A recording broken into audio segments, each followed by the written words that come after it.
Hello. Oh, hi everybody. welcome to Wulff Den Live, episode 240. That's 240 for those of you out there who prefer that. We've got a great show tonight. We have a lot of topics to talk about. Of course, the PlayStation 5 launch. We got some digital game sales news. That's interesting. But I think we're going to top it off with some Xbox news. Specifically, what's going on with Halo Infinite, Bob? I don't like this. What's going on with you? What is this about? I was like, I need an intro for the podcast To creep Bob out? You did. I don't have a good one. What if I'm just calm? What if I'm just calm? That's the opposite of what we're about here. I know, exactly. So I like to come in hot. You gotta catch him off guard. You gotta catch him off guard. Zen. Anyway, hello everybody. How's everybody doing? Welcome everybody. Parker, we got some_1. We got It's Meggie. Sarah Anderson. Hello everybody. Hello anyone and everyone who is here tonight. A special hello to Just a Hair with $2. Beep test. Wulff thoughts. Will thoughts on Jonah Hex movie? Terrible. Do not watch it. It's crap. Pretend it doesn't exist. Michael Fassbender is in that though. Fassbender. Yeah. We have a lot to talk about today. We do. Funny week it's been. Almost nothing happened. Yeah, like nothing happened, and then like within the last 2 days, everything happened. Well, everything is just Halo and Xbox. Yes. That's it. It's all that happened. But there's a lot of news to talk about there. There's a lot to break down there. Yes.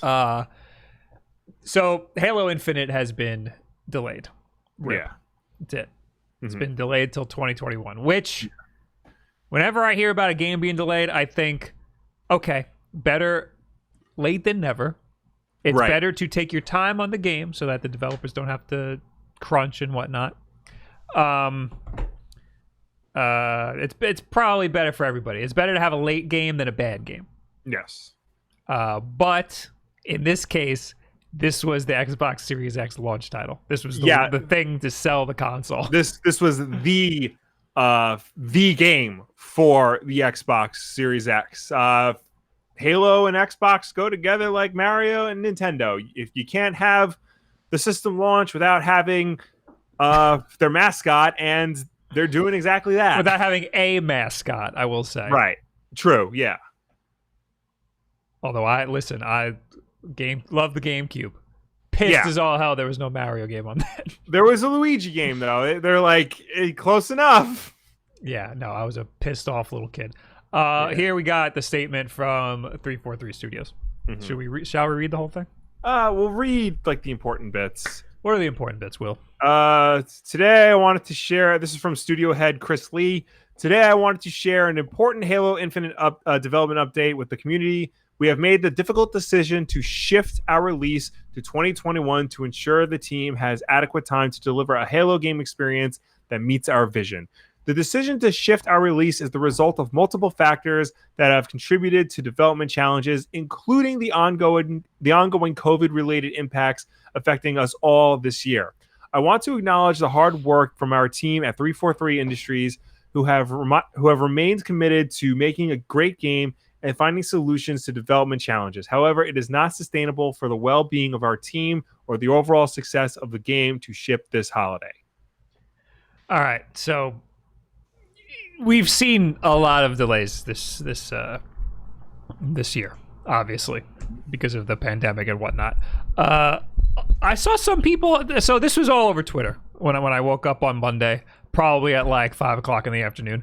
I saw everybody retweeting this and quote tweeting this and whatnot. Everybody had some snarky things to say. I think I even had some snarky things to say. One of the things I saw was people going, "Hey, remember how COVID isn't affecting anybody except Nintendo? Well, look at this." No, where did you get that information? It's because Nintendo straight up says, we're delaying, we got delays, we're having problems because of the whole pandemic. Right. Nintendo was the only company that like really came out and said it. Yeah, and we've talked about this before. Yeah. Other companies just have delays and they don't necessarily pin it on the pandemic. Like Cyberpunk never necessarily pinned it straight on the pandemic, but it's pretty clear that that had some sort of effect on it. Right. Well, Cyberpunk's a weird case because that game just keeps getting delayed for one reason or another. The pandemic is just another reason. Well, the first delay, probably not a pandemic problem. Second delay, probably a pandemic problem. Yeah. Yeah, so I mean, Halo straight up coming out and saying it's the pandemic, and we can't really fault them for that, you know. Yeah. I'm sure they were doing everything they could to get it out for the Series X. Another thing of note is that the trailer was getting, you know, everybody hated. Yeah, everybody hated the trailer or the demo because the graphics weren't that great. Right. And for a game that's an Xbox Series X launch title, it has to kind of... This is the thing that's going to sell everybody on the next generation. It's going to be the thing that sells everybody on those cool graphics. So the graphics not being that great is kind of a big deal. Especially Halo, which has always set like the benchmark for Xbox system graphics. Exactly. So I understand why everybody's making fun of it. However, I think the game is probably going to be amazing anyway, regardless of what the graphics look like. It's a Breath of the Wild situation. Everyone's like, why doesn't it look like my Skyrim? Yeah. I'm sure the game was going to play well regardless.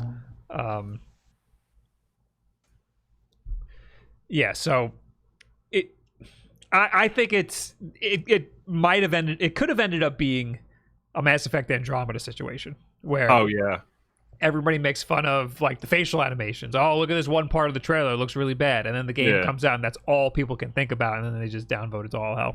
Yeah. So that this time is probably to, you know, polish it as much as possible. In addition to like the pandemics, I'm sure that's a valid reason, but they probably want to polish it much more than they already have in order to ensure that it is a Halo experience worthy of the name Halo. Yeah. So, is this delay because of the backlash they got for the trailer, or is it because of COVID, or is it both? I think it's both. Yeah. I honestly think it's both. I think that because of the pandemic, they can't get to the offices and they can't really work the same way they normally can. So that's throwing a monkey wrench into their whole setup. But also, too, you know, Microsoft throws a ton of money at Halo. They want to ensure that this is the best product it possibly can be, especially after Halo 5, the single-player campaign was not received very well. They want to ensure that this game is the Halo experience everybody wants it to be. So to delay it and make sure that it is, you know, pandemic or not, they would have wound up doing that, I think. Do you... So wait, what was the last... What was the first 343 Halo game? 4. Okay. Halo 4, yeah. That from what I understand, people just generally like that game. Yeah. Halo 5, I know had a great multiplayer. Single player campaign was abysmal. And the thing about Halo is it's one of the few first person shooter franchises that can successfully do both single player and multiplayer. It has a robust single-player campaign and a robust multiplayer campaign. And fans genuinely like both versions. Yeah, I mean, I only know my friends having a big... I mean, everybody loved the Halo 1 multiplayer but for LAN parties and whatnot. Yeah. Everybody loved 2, but everybody in my life really loved 3. 3 was like the big boom in Halo multiplayer. 4, I mean, I think people started falling off by then. It was taking too long for these Halo games to come out. Right, and I think also too once Bungie stopped making them, the luster kind of wore off. Yeah, because now you got these upstarts. I think, but then Destiny, baby. Yeah, I'm glad Bungie stopped making Halo games. Destiny's great. I think 343 like did a lot to prove themselves because like people, like I said, genuinely like Halo 4, and they've done a lot to turn around the Master Chief Collection. Like people like love the Master Chief Collection now. Mm-hmm.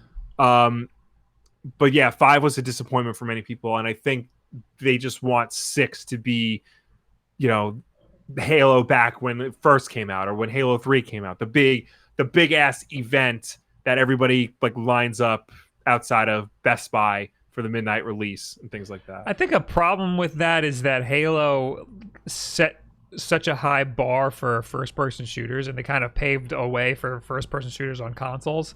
Yeah. And now everybody else has done first. There's been so much time since then. Everybody else has done the same formula because they've copied the formula right from Halo and adapted it a little bit. So now Halo, going back to its roots won't really work. They have to adapt in some way that is also still innovative in the genre that they kind of,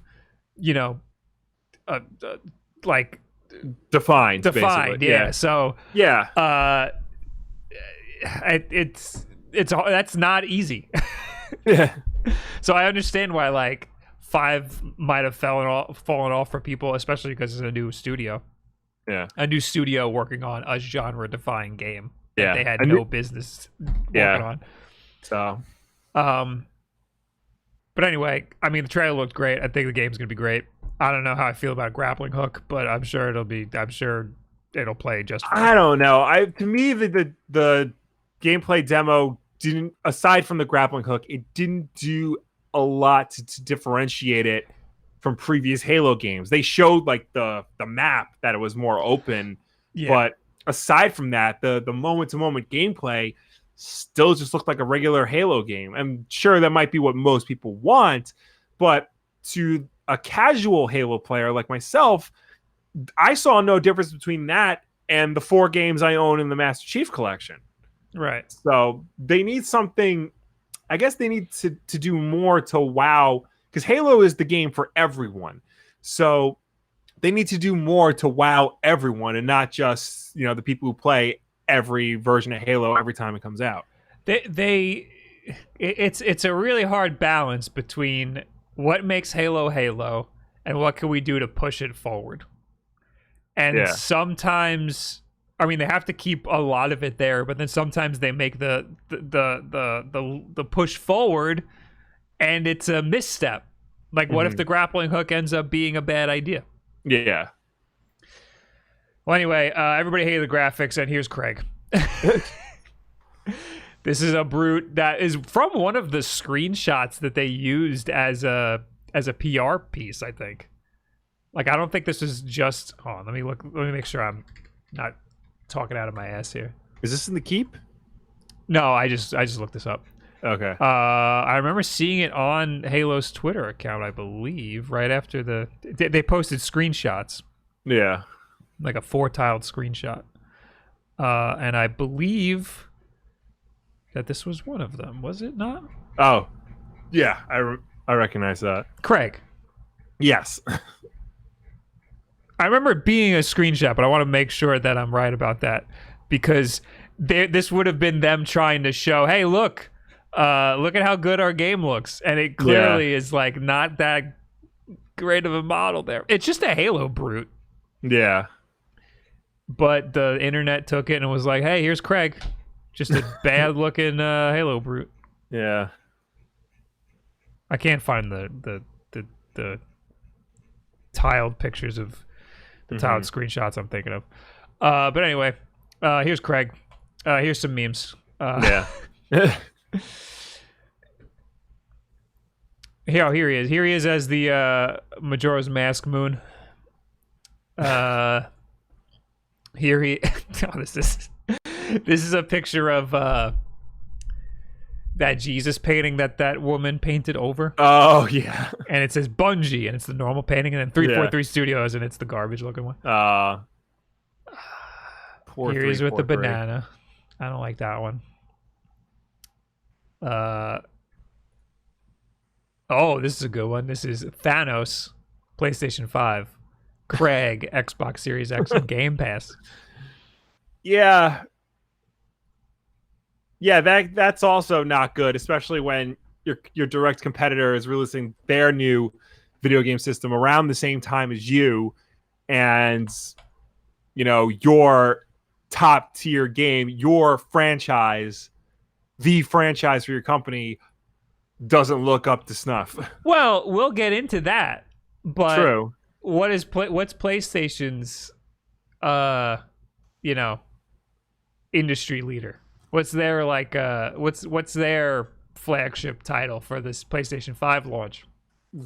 Ratchet and Spider-Man, I think. For the launch, though, Aren't those launching? I don't know, and we'll talk about that. Okay.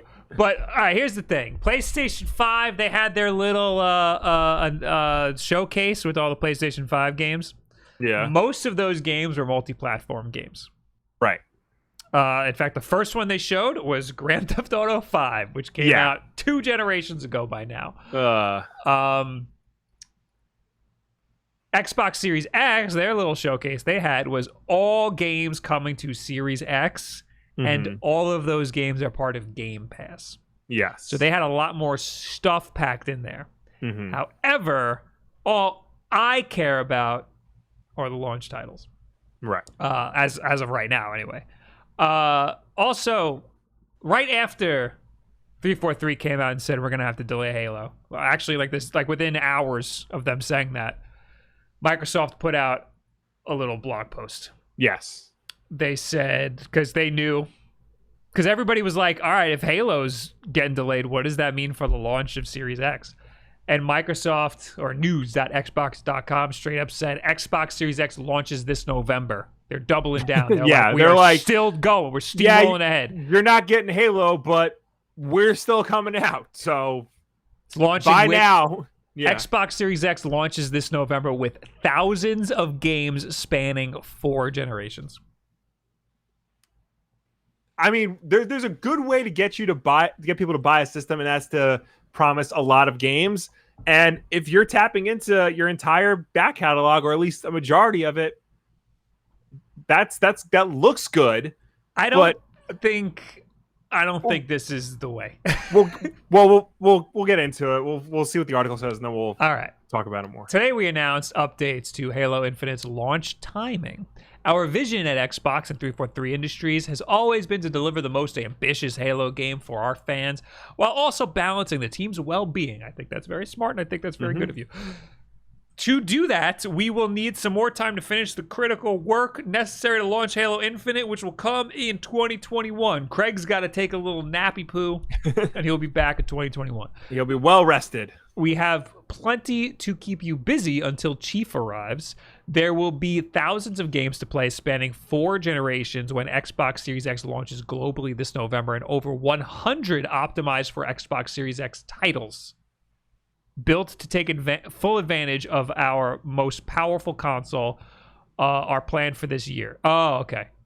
So 100 optimized Xbox Series X titles are planned for this year, not at launch, but this year.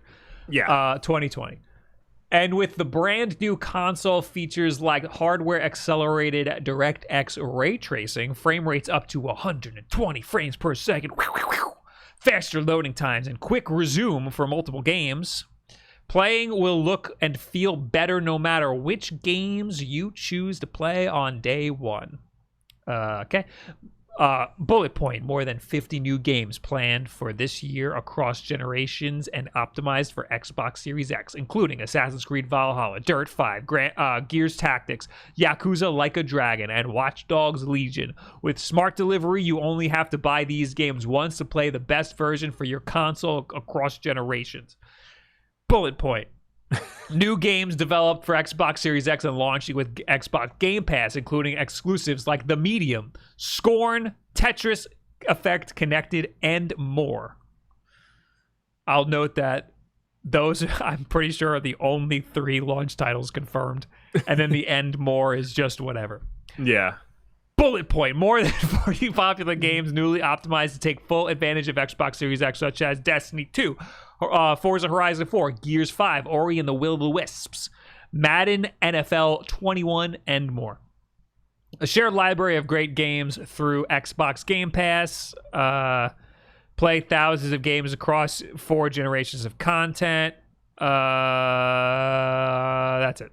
Whether you've played for years or have just recently picked up a controller, we can't wait for you to see and feel the first big step into gaming's next generation with Xbox Series X this November. So basically what this is Microsoft going, look, we know the one game you wanted to play isn't coming out this year.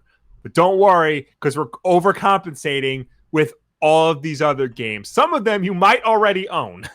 Yes. They're going the numbers route. Yeah. Which is good. I mean, it's kind of their only move. Yeah. I think, like, we know that PlayStation doesn't have the same sort of catalog or backwards compatibility that Microsoft has been pushing. Right. They got more they got more exclusives, or I guess more good exclusives. PlayStation, but they haven't been building the same sort of catalog or service that Microsoft has been doing. Correct. They have PlayStation Now, but as far as we know, that's really only a PlayStation 4 thing. I don't think they've said it's coming to PlayStation 5 anytime soon. It's gonna support backwards compatibility with PS4 games, but they have never really been clear. Mark Cerny said the top 100 games will be playable right out the gate, but then they backpedaled and said the majority of them will be. We still don't really know what that means. I don't think they were expecting The Last of Us and Ghost of Tsushima to be top 100 games already. Yeah. So they have to very quickly make those PlayStation 5 compatible if they want to stick to their word. Yeah. So, yeah, I think there's always one game at launch that makes you think, I need this system because I need this game. Yeah. You got Tetris. You got Wii Sports. You got, I don't know any other Halo. titles for other consoles. Halo Combat Evolved was the launch game for the original Xbox. And that's what when you thought Xbox, you thought Halo. Exactly. So to this day, when you think Xbox, you think Halo. Yeah. Which is crazy because Bungie was a Mac company. Yeah. So it's kind of a big blow not being able to have Halo at launch. So that brings the question, what are the Xbox Series X launch titles? Luckily, Kotaku Australia did the work for us. Oh, crikey. And they said, well, I mean, it's the same thing that the Microsoft website said. Medium, Scorn, and Tetris Effect. Those are the only Xbox launch titles. These games will be available on Xbox Game Pass at launch. The Medium is Bloober Team's new psychological puzzler featuring a medium crossing between worlds. I'll note that was the coolest looking game out of the whole Xbox showcase. Absolutely. That's not going to be a system seller, but I think that's the game everyone's going to be talking about when the Series X launches. They should push it a little more. Yeah. That should be in front of everybody's face because that game looks freaking amazing. Scorn is a horror shooter inspired by the gloomy works of H.R. Geiger. Oh, really? Yeah. I didn't know that.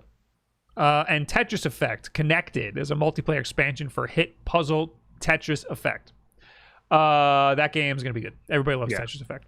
And this is like a multiplayer one, and everybody loves Tetris 99. So that's going to be cool. But that's not exactly, showcasing the hardware. Yeah. Also available at launch will be Yakuza Like a Dragon, although the release date is yet to be officially confirmed. So what does that mean? Is it going to be there or not? It'll probably be within the launch window, quote unquote. So, is the launch date not confirmed because it's gonna come out with Xbox Series X or what? I just think Sega hasn't labeled a firm date yet. They probably want it to launch around the same time, but it might launch before and just be a smart delivery game, or it could launch in December after the Series X launches. So this is what happens with brand new consoles: is that the launch titles, it's always meager. It's always not too much. But then within the following weeks and during that holiday season, we start to see some games roll in. Yeah. And this says, despite the lack of exclusives, the console will still have other playable games. Backwards compatibility has been a core focus for Microsoft through both Xbox. Yeah, we said all this already. Okay. According to the Wikipedia page for Yakuza Like a Dragon, it already came out in Japan in January. It's scheduled for a worldwide release on November 13th. That means Windows, PS4, and Xbox One. But November 13th is not necessarily when the Series X is going to launch. Okay, so the next gen SKU they don't have they don't have a date for. Right. I guess they just haven't specifically said a launch title. Yeah. Okay. I was gonna play the trailer, but Sega likes to get us for those. Not Sega, like Atlas and those people, which is owned by Sega. Yeah. Anyway, so the only hard launch titles we have are those three. Yes. The Medium, Scorn, and Tetris Effect. That's it. There's a lot of other games. There's a whole lot of other games coming to Series X, but not specifically at launch, which is kind of sad. But it makes you think, what PlayStation 5 titles are actually coming out at launch? What PlayStation 5 titles are actually coming out at launch, Bob? So I had an article that was like, these are the PlayStation 5 launch titles, and all of them were wrong. So I got this Eurogamer list. All PlayStation 5 launch games on release. Here are the confirmed PlayStation 5 games confirmed to launch alongside the console so far, the date of which has yet to be confirmed aside from 2020. And this was updated, I think, today. Astro's Playroom, coming preloaded on PlayStation 5, so you're going to have it already when you buy the PlayStation 5. And Fortnite. And that's it. I think the problem is because neither company has given a hard, firm date on when these systems are coming out. So game publishers are a bit cagey on announcing when the game is coming out as well. True. We're going to see more launch titles as we learn more. I think now that we know that the Series X is coming out in November, I think we'll start to see some more developers say that our game will also come out in November, launching on Series X. And once Microsoft gives a specific date, then everybody will start doing the same. And I think now that Microsoft has given us a window for Series X, it's coming out in November. Yeah. Sony can now then come out and say PlayStation 5 will launch November 14th worldwide or whatever. I'm going to say Xbox Series X November 20th. That's my prediction, because it's got to be before Black Friday, and it can't possibly be Black Friday. Right. So it's going to be November 20th. That's the latest they could do. I'll see if I can look it up, but all of the Xbox consoles have launched in November. And it's usually around like the 20th. Mm-hmm. A lot of people think Miles Morales is a PlayStation 5 launch title. I thought it was. It says launches holiday 2020. Okay. It could be a PlayStation 5 launch title. It hasn't been specifically stated that it's a launch title, though. Right. There are a lot of games, though, that are like that. Mm-hmm. Well, Horizon Forbidden West is coming out in 2021. Yeah. So not that. I think we might learn that Spider-Man's coming out as a launch title. But it's weird for them to not just explicitly say this will be here at launch. Yeah. Is freaking Grand Theft Auto 5 going to be a launch title? I don't think so. There's no reason for it not to be. And what about Bug Snacks? Oh, Bug yeah, Snacks, that's important. As the name suggests, the next game from Octodad developer Young Horses brings you to an island where its inhabitants are full of bugs, full of snacks, coming holiday 2020. It's also going to be on PS4, so yeah, don't worry, guys. You don't need the best hardware for that one. Stray is coming out in 2021. That's the one with the cat. Yeah. Where's Grand Theft Auto? It's not on here. All right. The original Xbox came out November 15th. The 360 came out November 22nd. And the Xbox One also came out November 22nd. Okay. And those are all Fridays, probably. I think so.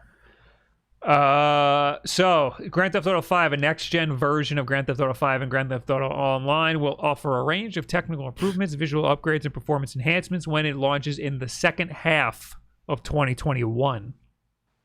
On PlayStation 5, a standalone version of Grand Theft Auto Online will be free exclusively during the first 3 months of release. So that's not coming out till next year. Yeah. So that means we're not seeing a Grand Theft Auto game for a while. Still. But really, is that really a big deal that you're not seeing a game you've already seen? No, I mean a new Grand Theft Auto game. That means a new Grand Theft Auto game is being pushed even further out. Oh yeah, no, we're not seeing Grand Theft Auto 6 until the PlayStation 6. I'm calling it now. Oh, yeah, here's another thing. Sony always wins in the chat. Says, I think the new COD will be a next-gen launch day thing. What month does Call of Duty usually come out? October, I want to say. Okay, so that's a potential for next-gen launch title. I remember PlayStation 4, Battlefield 4 was one of the launch titles. Yeah. Another thing I wanted to say. One of the guys at whoever made Call of Duty Warzone, I don't remember who friggin' made that game. One of the people there said that they are going to have Warzone on next gen, and it's going to be enhanced for next gen or whatever that means. But people are kind of skewing his words and saying that it's going to be a launch title. Call of Duty Warzone is going to be at launch on the next-gen consoles. I couldn't find any hard evidence that they actually said that. I couldn't find a quote of them saying that. So it's possible, and I really hope that Warzone is a launch title because that's the game I'm going to probably play the most on the new console when it launches, but can't confirm it. So basically, what I'm trying to say is just because Halo isn't on the Series X at launch doesn't mean that the Series X is in trouble, because Sony doesn't have anything good at launch either, at least as of right now. They will have Miles Morales, which launching this holiday is a big deal. Yes. If Xbox can get something for the holidays that'll get people interested, that'll be a big deal. I think just because a game isn't coming out the same day as the system isn't really a big deal as it once was. I think as long as it's coming out within the launch window, and by that, because sometimes developers like to stretch the launch window for like the entire year, as long as it comes out in November, December, I think they could still have like a successful holiday. Right. I think the fact that it's the Series X has a lot of games that might sell some people, but really it's just the one game usually is what gets people sold on it. Also, I mean, I'm thinking about the Xbox 360 generation. The Xbox 360 won that war, at least in America, because all your friends had it. Yeah. Because if you wanted to play online with your friends, you needed to have an Xbox 360. Yeah. And they kind of pioneered online. They were like the industry leader in online multiplayer. Mm-hmm. They could do that again if their service-based stuff becomes like an ecosystem you can't really avoid. They could get the top of the market again. But I don't know. I once again, it's still too early to tell what the hell's going to happen. I think once we get price for both and a launch date, then we'll be able to tell a little more. Also, as Sony Always Wins points out in the chat, I was going to read that. Launch lineups have never been historically great, and he's not wrong. Sometimes I thought he meant specifically Sony. Oh yeah. Well, I think in general, because sometimes you'll get a game that is very good, like when the Switch launched with Breath of the Wild, or when the original Xbox launched with Halo. But I remember I was reading an article the other day on the PlayStation 2 launch, and most of those games are crap. Yeah, I was going to say, what did that have like early on? It had that one puzzle game. Yeah, that one puzzle game. Because I saw that in friggin' Babbage's Hold or on, let EV me. games all the time. I always Luminos? That was the PSP. I'm thinking of the firework game. That Meteos or Luminous? Luminous? No, because no, because that's the PSP game. I think you're thinking of like I'm just gonna look frequency. up the launch title. Frequency. It was Frequency.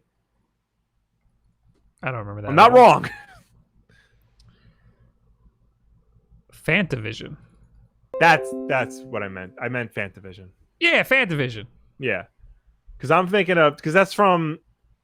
I think that's from Harmonix, and then they went to go make Amplitude.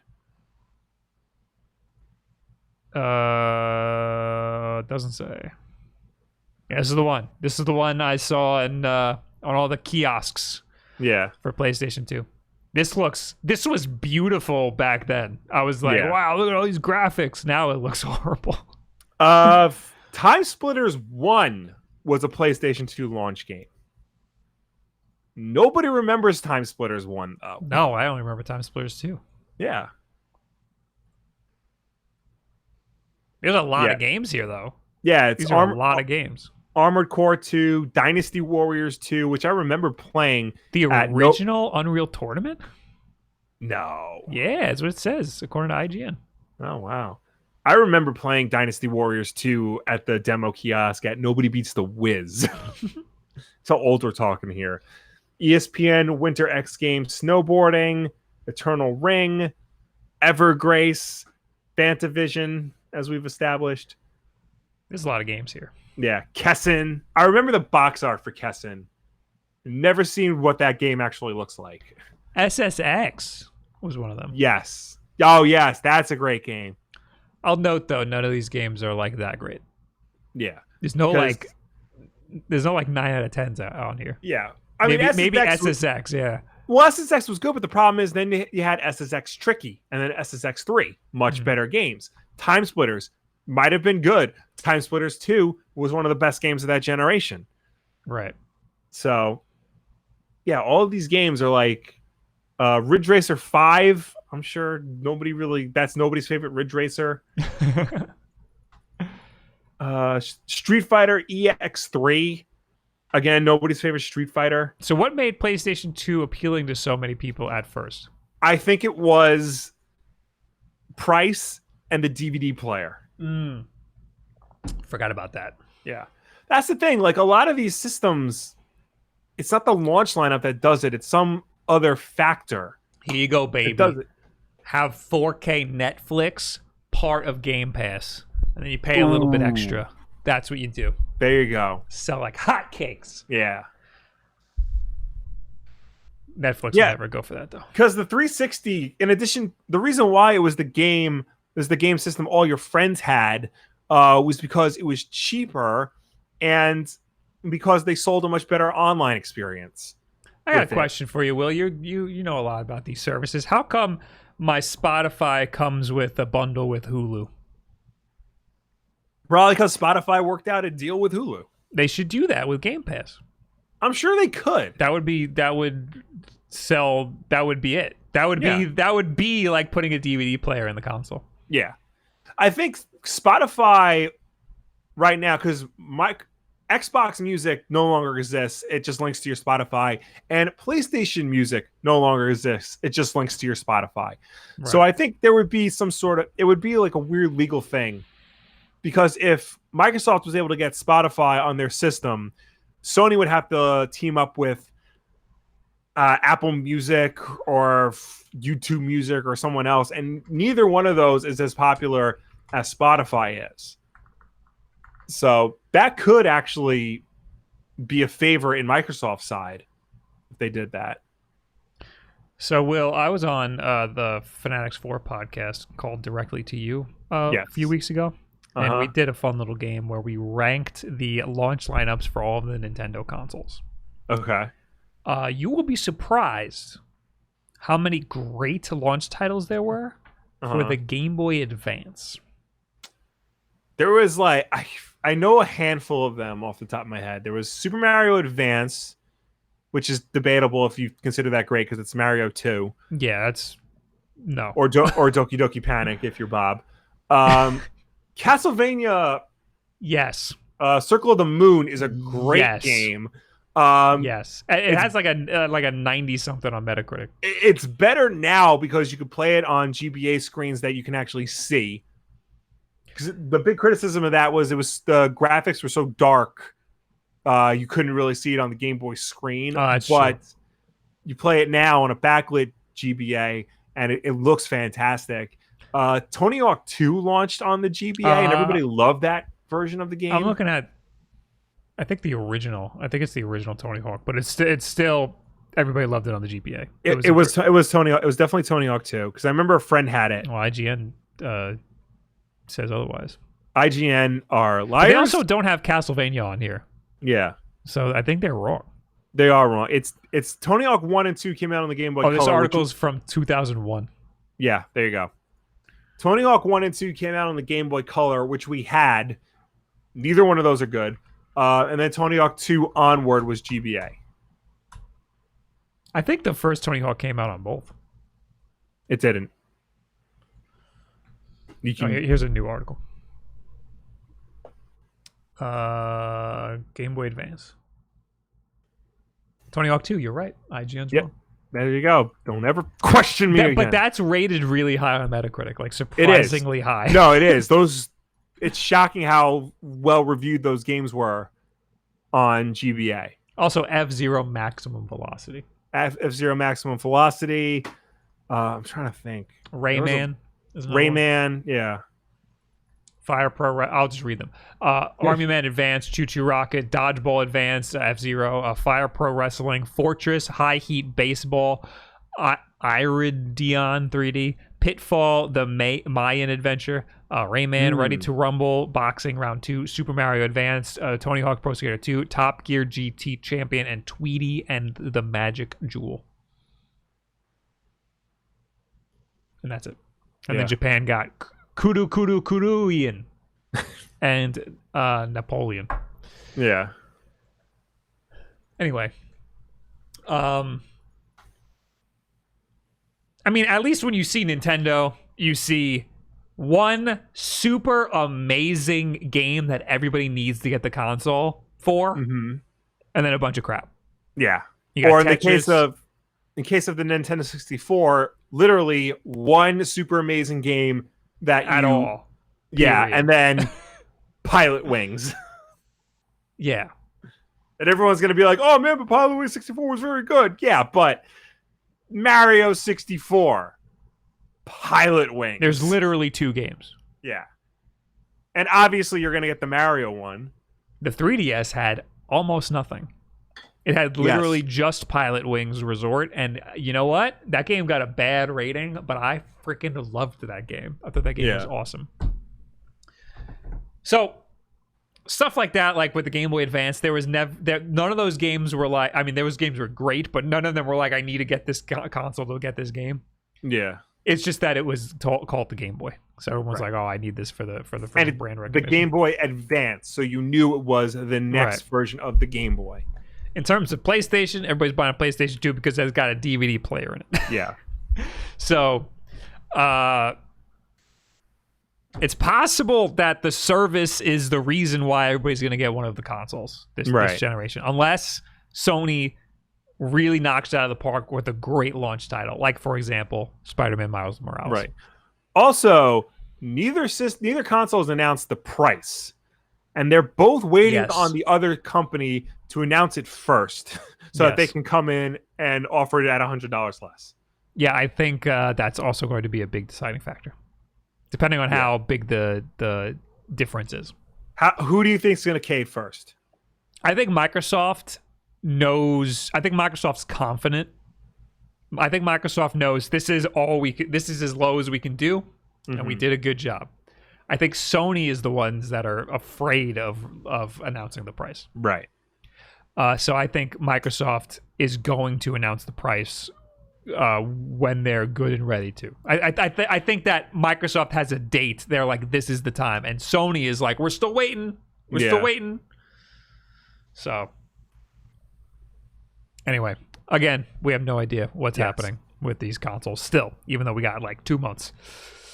Bottom line, if you really need your Halo experience this year, what you can do, and I put this in the keep so that you can show it on screen. Oh, I see it. You go to HasbroPulse.com and you could pre-order yourself a Nerf MA40 submachine gun. It is a Nerf replica of Master Chief's MA40 blaster, as they call it, because they can't call it a submachine gun. But the Nerf Halo MA40 blaster is inspired by the one in Halo Infinite, capturing the look of the blaster from the next chapter in this legendary video game franchise. Pause. The look of the blaster in the game is black. They had to make it fanciful so that nobody gets shot trying to have this thing. Challenge opponents to this motorized clip-fed blaster that unleashes 10 darts in a row. Yeah. It comes with a removable 10-dart clip and 10 official Nerf darts, enough to fully load the clip. The Halo Nerf MA40 blaster includes a game card with a code to unlock a digital asset in the Halo game. To start playing, hold down the acceleration button to power up the blaster's motor, then press the trigger to fire one dart. Press the trigger again to fire another dart. It comes with a rail riser that attaches to the blaster's tactical rail, so you can customize the blaster with Nerf accessories not included. So it's semi-auto. Yes. And it's clip-loaded. Well, yes. I need to up my Nerf game so I can shoot your daughter. Yo, let me get her some Nerf guns first. Let me teach her how to use the Nerf gun. Yeah, I know you do. So I don't know. I saw a video today of a dude with basically like a Nerf machine gun. Yeah. It was slow motion, and there was a toddler that could barely walk, and he was just annihilating this poor baby. A friend of mine sent me a picture of a dude had a Nerf Gatling gun, but he had like the chain of Nerf darts was like wrapped around in a bundle that was as big as the dude was. Oh, I saw that. And my friend's like, "Why didn't we ever have this?" And I'm just like, you try picking all that up. Somebody sent me that, and I said, Uncle Bob's coming over.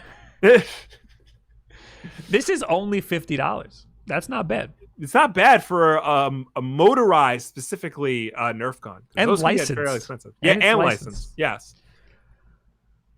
All right. Well, anyway, that's it. Everybody hold your horses until we know about price and whatnot. Yeah. Please, new consoles. We got super chats. Mm-hmm.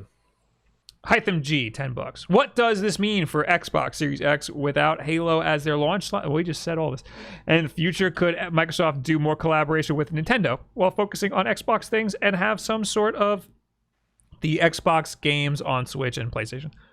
Well, I think, just reiterating, this holiday season, Microsoft's got to do a lot more work to get people to buy a Series X now because Halo's not coming out.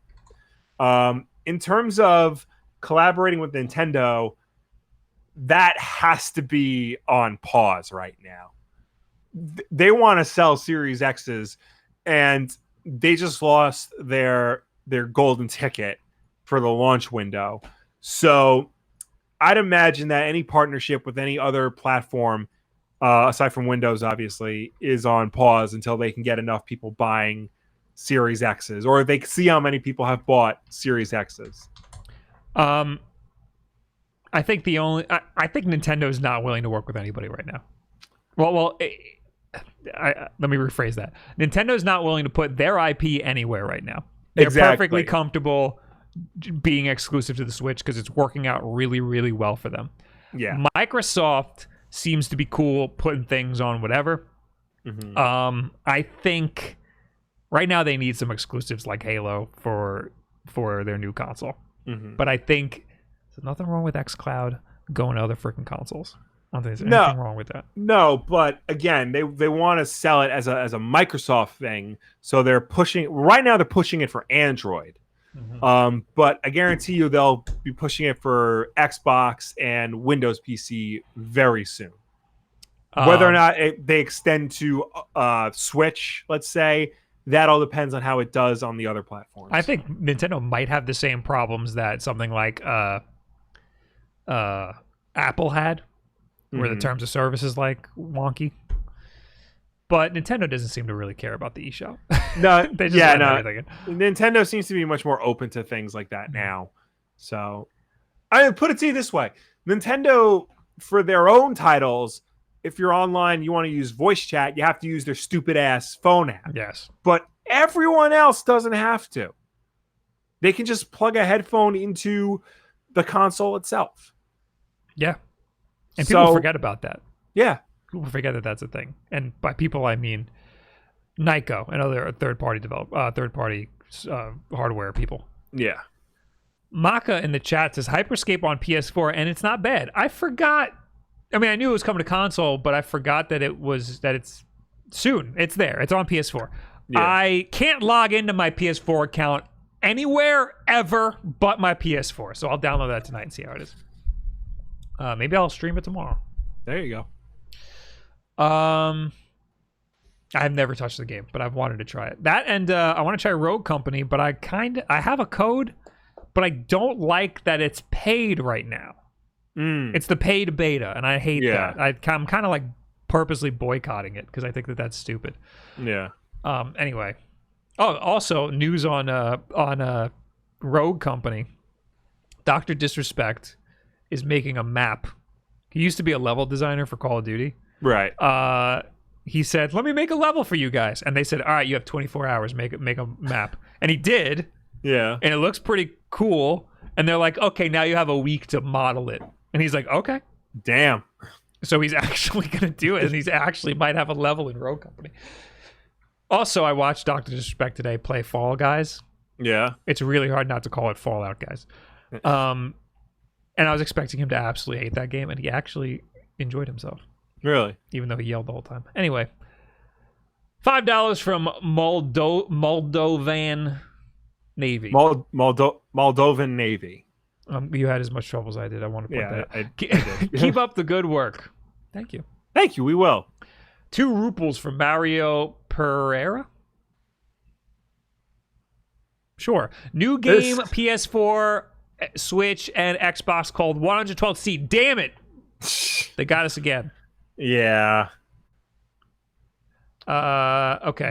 Maybe you should just stream that game so they stop. Oh, you know what? Should I pull it up on screen and make fun of it? Because there's no. How could this, with a marketing budget like that, Will? How could this game be good? Watch. It's like. Watch. I get a cease and desist. Yeah. Oh, this looks pretty cool. It's an 8-bit aesthetic. You know how I feel about that. You hate it. It looks even smaller than 8-bit. Those pixels are gigantic. I have no idea what the point of the game is, though. Looks like a puzzle game. Too much transitions in the trailer. Do something about that, guys. It's like they just figured out how Windows Movie Maker works. Yeah. This is on the PlayStation YouTube channel. A lot of stuff is on the PlayStation YouTube channel. It has 74,000 views. Yeah. Clearly, their marketing budget isn't going into enough live podcasts. Or the trailer. Yeah. How much is it? It's $5 on the Switch. Oh! Make it $1 like or $2 like a Doggerai. Yeah. All right. Next news. Okay. Xbox Series X controller. We know what it looks like. We already did. Oh boy, yeah. Now there's a white one. Robot white. Wow. Microsoft's new Xbox Series X console. No. Microsoft's new Xbox Series S console confirmed in leaked controller packaging. Oh! I missed this part of the news. What? I thought it was literally just the controller that we were going to be talking about. I had no idea that a new console has been confirmed because of the controller. Yeah, so that's the whole thing. And this all makes sense now because I was like, oh, cool, they're going to have a white version. No, probably an S version. Microsoft is rumored to be unveiling its second, cheaper next-generation Xbox console this month, and it looks like it will definitely be called the Xbox Series X. The Verge has obtained photos of Microsoft's new next-gen Xbox controller in white, complete with packaging that mentions the Xbox Series X. Twitter user Zach S was able to Zach S was able to never mind. Continue. Sorry. Zach was able to purchase the controller today, and we've confirmed it's genuine. The new controller was sold on a resale site today, and the side of the packaging notes that the controller works with both the Xbox Series X and the Xbox Series S consoles. Microsoft has not officially unveiled the Series S yet, nor has the company even confirmed a white Xbox Series X controller. So there you see the packaging and documentation that comes with it, and it says on the side for Xbox Series X/S, Xbox One, Windows 10, Android, iOS. Oh, that's cool that it'll work on last gen. Yeah. Go ahead. No, continue, please. I was just going to read the rest of the article. Go ahead. If you think. A mysterious white Xbox Series X controller also appeared online last month, complete with a new D-pad, textured triggers, and a share button. This new leak matches the previous controller leak, and the retail packaging suggests that these could be appearing in stores soon. The Xbox Series S will likely be Microsoft's second cheaper next-gen Xbox that's been codenamed Lockhart. A Microsoft document leaked back in June shed some further light on the company's plan for two next-gen consoles. Microsoft's Xbox Series X dev kit, codenamed Dante, allows game developers to enable special Lockhart mode that has a profile of the performance that Microsoft wants to hit with its second console. And then it goes on to list the specs of Lockhart. Microsoft won't comment on how the next-gen controller has leaked. We have a lot in store for Xbox in 2020 and can't wait to share it with you, says a Microsoft spokesperson in a statement to The Verge. However, we have nothing to announce at this time. So, something that's weird to me. Mm-hmm. They have a picture of the manual. It says how to put the batteries in and turn on the controller.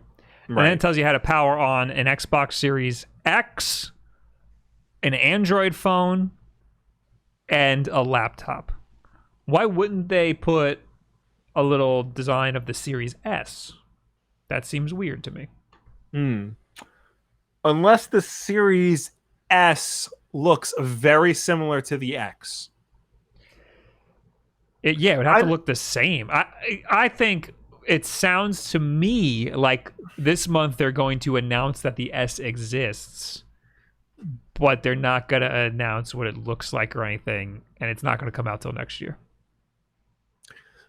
That's what I think. Maybe. So I feel like that might not be a good move, though, because Sony's planning on releasing both of their PlayStation 5s at the same time. I think that Sony isn't intending on competing in that way. This is going to, like, a Series S is going to be significantly cheaper. Right. The all digital version of the PlayStation 5 is not going to be significantly cheaper. If anything, it'll just be marginally cheaper. Right. Another thing, how come nobody guessed that it would be called the Series S? I've never heard that before, and that sounds so obvious now. I feel like that I've heard Series S before. I have not. Because like you said, it is the obvious name for it. You know. And also, I kind of am okay with this messaging that there's the X, which is the expensive one, and the S, which is the not so expensive one. Right. Because we're used to that from the last generation. Right. I think if you're going to do it, that's reasonable. Yeah. My only guess as to why they would do Series S, like launch it next year, is because they want people to get the expensive high-powered one first before they introduce, the supposedly cheaper, less powered version. They could. Here's a little thing. I don't know if they'd be able to do this, but they should make Halo a launch title for the Series S. Yes. And then make a little Halo edition Series S. That'd be cool. I don't know if they'd be able to, though. I mean, they have to probably make this come out quicker. Yeah. And, whatever. Where do they said they got this from an online retailer? Yeah, that's a reseller. Where? A resale site. Yeah, that's what confuses me. How did this get out? This is a fully packaged product that a dude was able to buy. Yeah, give it to me. Microsoft created a white Xbox One exclusive for employees. Oh no. No. I'm trying to find, because I think, yeah, Zach S. also was able to successfully pair it to his Xbox One. This is just some dude on. He's just some guy. Yeah. I found the Twitter thread. Yeah, I found it too. He found it on OfferUp and got it for $35. Brand new, still in box Xbox One controllers. Are you crazy? Somebody just thought this was an Xbox One controller. I mean, to be fair, at a glance, they look very similar. But again, it's at a glance. If you're holding the box in your hand, you can see the differences.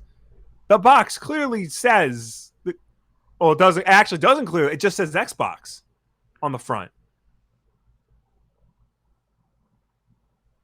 My girl told me it was either her or my Oreo milkshake. I think about her sometimes. That's one of his tweets. He could have just photoshopped this dude. He's a man of the people. This could be fake. I highly doubt it. Well, let's see. How can we confirm? So what website was this on? OfferUp? Yeah. Let's go to Google. I doubt it's going to be there now. Give me a cached version of the site or something. You know? Let's see here. OfferUp, brand new, still in box Xbox One controllers. It's just gonna be all. Can I do site OfferUp? Nope. This is all giving me stuff in like the New York area. OfferUp is an app though. Well, I'm on their website. Where's this guy from? He's from Chicago. Is there a Microsoft office in Chicago? Chicago. I need confirmation this was actually on OfferUp and he didn't just Photoshop this. Because he could very easily have just Photoshopped all of this. Well, no, he has it in his hand here. He has it in his hand. There's video of him holding it. There's a picture of him syncing it to his Xbox. Yeah, I don't know. This would be very elaborate. Yeah. Yeah, it's also the pictures are not great. But that, I mean, they do that on purpose. I don't know, dude. I'm pretty sure this is the real deal. Yeah, this looks too good. This looks too good to be fake.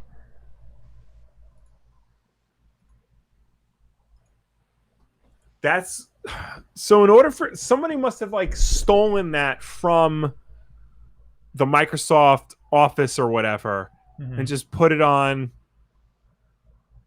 the store for everybody to use, for everybody to buy. And this dude happened to buy it. Yeah, somebody could have just stolen it from from Microsoft. That's bizarre. How do you like? God, that's such luck to just be on OfferUp and be like, oh, that's a new thing. Yeah, that shouldn't be sold. Excise says OfferUp is generally better than Craigslist because of ratings and verifying phone information and profile information, better for buyers and sellers. Also has shipping built in on OfferUp. Oh, there you go. I'm a top seller who was featured by OfferUp, though. Yo, Excise, then, can you confirm if that is like, if there's anything wrong with that listing? Does it look weird to you? Yeah. Or is that legit? Here it is again. I mean, it looks legit to me. It's just, the only thing that would be messed up is like where he would have to cut it out and stuff. Yeah. And like the way the pictures are here. Maybe here, I don't know. I mean, look, nothing's making it look not legit to me. $40. This guy got a deal on it too. Yeah. All right. Well, anyway, that's wild. Again, probably not going to see a Series S for. I mean, I don't know. Why would they sell the controller so soon? That means that they have them and that they're going to be somewhere. Well, again, the box itself, all the box says is Xbox on the front. Right. It doesn't say the specific system. I think, they'll probably announce the Series S sometime soon. Mm-hmm. Now they kind of have to, but they're not. They might not sell it right away, but they're basically saying, like, if you buy this controller now, it is guaranteed to work for the Series S when it does come out. That's true. This could just be a white version of the Xbox One X control, the Xbox Series X controller. Yeah, it's like when they announced the Elite version 2. Mm-hmm. I was going to call it the Season 2. The Elite version 2, they said this will work with the next generation Xbox. Mm-hmm. Even though they hadn't really announced what that was yet. Yeah. So really, it's not like they have to do anything to make it a Series S controller. It's just the Series X controller. It's just white. Yeah. So they'll probably sell it at launch with the Xbox Series X. Yeah. That's weird. The whole situation's weird. Yeah. Excise says can't confirm, but you can get info from the seller ratings and reputation. Well, they blocked out the seller. That's why I say Off-Road is better than Craigslist. Okay. Yeah. Let's move on here. Mm-hmm. Digital game sales have spiked during the pandemic. Yes, they have. Surprising no one.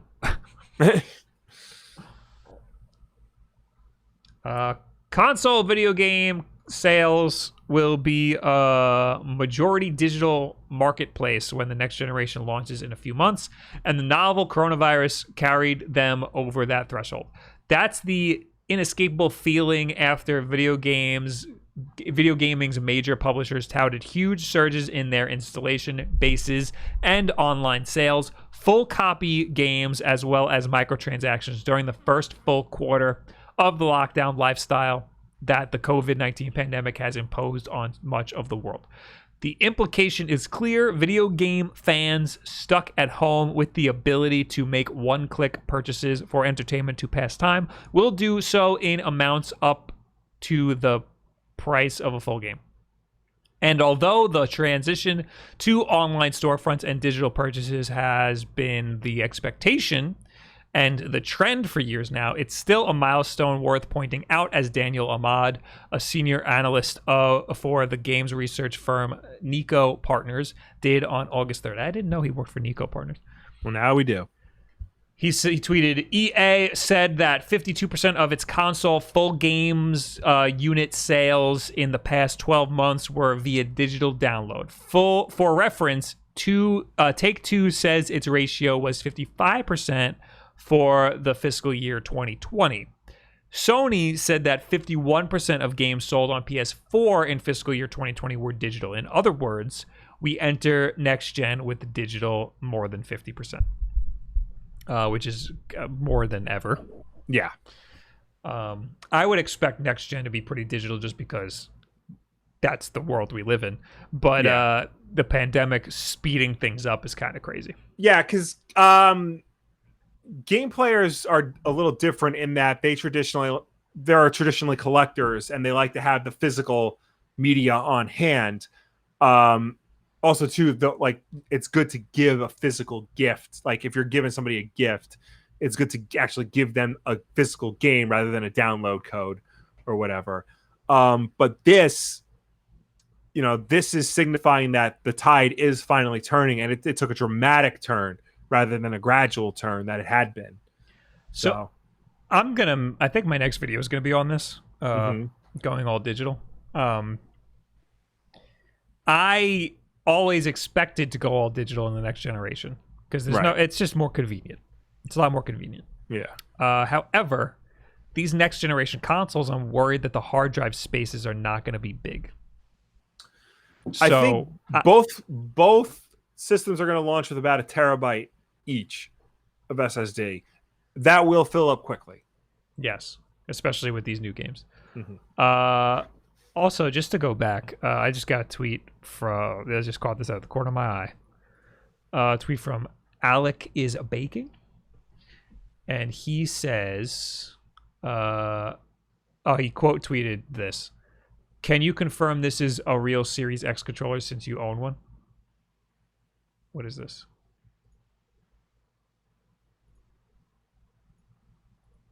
Oh. Somebody else found one. Don't sue me, please. The YouTube account. Also found the same thing. It says Robot White. Yeah.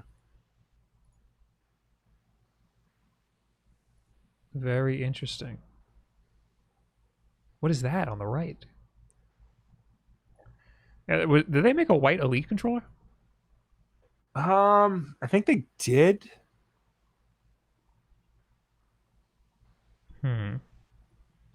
So more than one person has gotten their hands on this.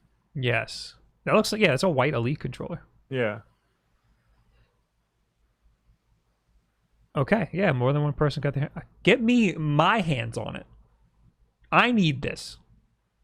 I'll even give it back to you if you want me to, if you let me borrow it. Just give me the packaging too, because the packaging is important. Yeah, no, this looks legit unless he freaking is an amazing 3D printer. No. Yeah. Unless this is the same. This could be the same guy. Because this is all they've uploaded is this video. Remember though, when the Switch was about to come out, there were a lot of very bad leaks. Oh, very bad. Yeah. People were like, "Oh, look what I found," and I mean, they looked great, but they were very obviously fake. Anyway, what were we talking about? Oh yeah, digital sales. Yeah. Anyway, the digital split at the beginning of PlayStation 4, Xbox One generation was approximately 5 to 10%. That's how much digital sales there were in 2013. Yeah. Ahmad sent an email to Polygon last week. We've seen this ratio grow by approximately 5 percentage points each year, and now it has become clear that we are past the 50% market. Quote, it is why Microsoft has had confidence to launch a digital version of its Xbox One S console in 2018, and why Sony will have a digital-only version of its PlayStation 5 console at launch. In its July 30th call with investors, Electronic Arts reported that 52% of its full game sales on consoles came from online purchases over the preceding 12 months. EA was probably the largest publisher with the deepest back catalog to join the 50% or greater club, making this as close to a bellwether for a full transition to digital sales as you can find. Yeah, we get the gist. Yeah. I'll note that Nintendo almost never talks about their digital sales. They don't release those numbers. Most publishers don't.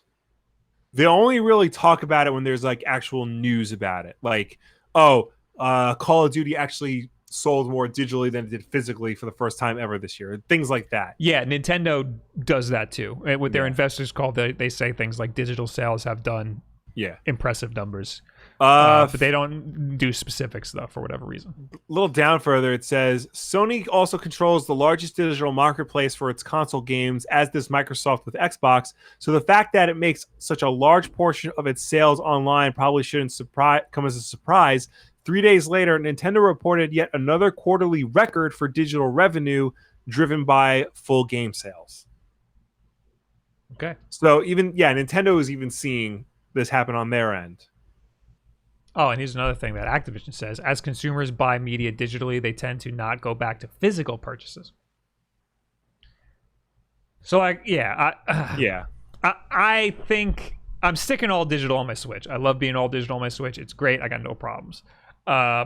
Next gen, I don't think I'm going to be digital. I think I'm going to keep getting physical. It's a little annoying. Yeah. But there's two positives. One, games are a little cheaper. Yes, that's if the you get big them positive. Yeah. But I always get games when they launch, so they're not really cheaper for me. Also, that's a little annoying. If, let's say, I don't get a game early, like there's a store that I know that I don't want to name drop because they'll get in trouble, that breaks street date all the time. I can get the physical version there. But if they don't get it early, I will be late. I won't be able to get the game at midnight, or else unless I'll have to wait until the next day to actually go out and go to a store and buy it. Yeah. And that's my mentality: is I want to be all digital or all physical. I don't want to be a little bit digital and a little bit physical. I want to be all or nothing. Right. For Xbox and PS4, I've genuinely tried to be all digital. I do have some physical games, but because those were on sale or because, I wanted to have a physical version of it for whatever stupid reason I had. But for the most part, I feel like digital is, a great convenience. But like you said, a lot of the times it's cheaper to go physical because those are always on sale. The stores will price those however they see fit and inventory them out and things like that. Also, too, this isn't in the keep, but it's worth bringing up. Brian Lee O'Malley, the creator of Scott Pilgrim, Yeah, I saw this. was tweeting at Ubisoft to put the Scott Pilgrim vs. the World video game back on Xbox Live and PlayStation Network because it has not been available since 2014. If that game had a physical release, I could just take it off my shelf, put it in my Xbox, and be done with it. Or if I didn't own it already, at least I knew it was possible to hunt it down somewhere. I could go on eBay or I can go to a convention and find it there. I can't do that with a digital version of the game. So that's my biggest concern. And that's why I don't want to go all digital on next gen, because the hard drive spaces are small. With the Switch, I'm willing to just keep buying bigger and bigger SD cards because I want all my games on there. I want every single one that I've ever purchased or played on my Switch. I would want that same thing with a next gen console. But the hard drive spaces are going to be tiny, even though you can get an external hard drive. You can get an external hard drive and have all your games backed up on the external. Yeah. But you could also just have the disc. So that's why I don't want to go all digital on the next gen consoles, because I'm not going to have one of this big 1 terabyte SD card in there. Yeah. Whereas on the Switch, I have every single game I've ever purchased on my SD card, so that when they pull the plug on the marketplace in 10 years, I will still have every game and I'll be able to play it. And that's that.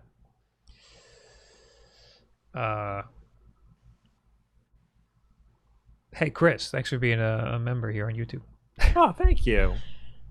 Anything else? Are we? Is that it for digital stuff? No, that's it. Daryl in the chat says, mostly digital on my Switch, have some physical PS4 games I can at least sell. That's another thing. I'm all digital on my Switch, but I still have physical games. I don't know how it happened. Yeah, me too. They just appear. I cut myself off, though, because I have too many games. I think it was last year. I bought a display stand for physical Switch games, but it only holds 10 games. And I hit that limit, so no more physical Switch games at all. You will get another one. I will not accept them. I just thought of this. I might have to, because once my daughter is of age and she gets her own Switch, it'd just be easier to have the physical cart so we could trade back and forth rather than do what you did and download the game between 2 Switches on 2 accounts. It wouldn't be too hard if you don't sync the save data. You just turn off cross save. Well, also, you'd have different accounts, so cross-save wouldn't even matter anyway. True. Just give her a different account. Well, What you would have to do is make her switch your primary switch, which would kind of suck. Yeah. Anyway, We'll figure it out. look at this. The Last of Us got time. new game modes. Wow. Yes. Let me type in my birthday real quick. Okay. This is from the PlayStation blog written by Matthew Gallant, the lead system designer at Naughty Dog. Hello, everyone. We hope you've been well, staying safe, and enjoying The Last of Us Part 2. We've loved seeing all of you share your experiences playing the game, whether it's posting your thoughts and impressions on social media, sending us your fan art, or capturing your favorite moments in masterfully choreographed gameplay videos. However, that's not all that's been keeping us busy. We've been preparing a new update for The Last of Us Part 2, introducing new features, gameplay modes, trophies, and more. Including the much-requested return of grounded difficulty. Best of all, it arrives August 13th. So let's get straight into what the grounded update includes. Grounded difficulty returns, plus a new permadeath mode. No thanks.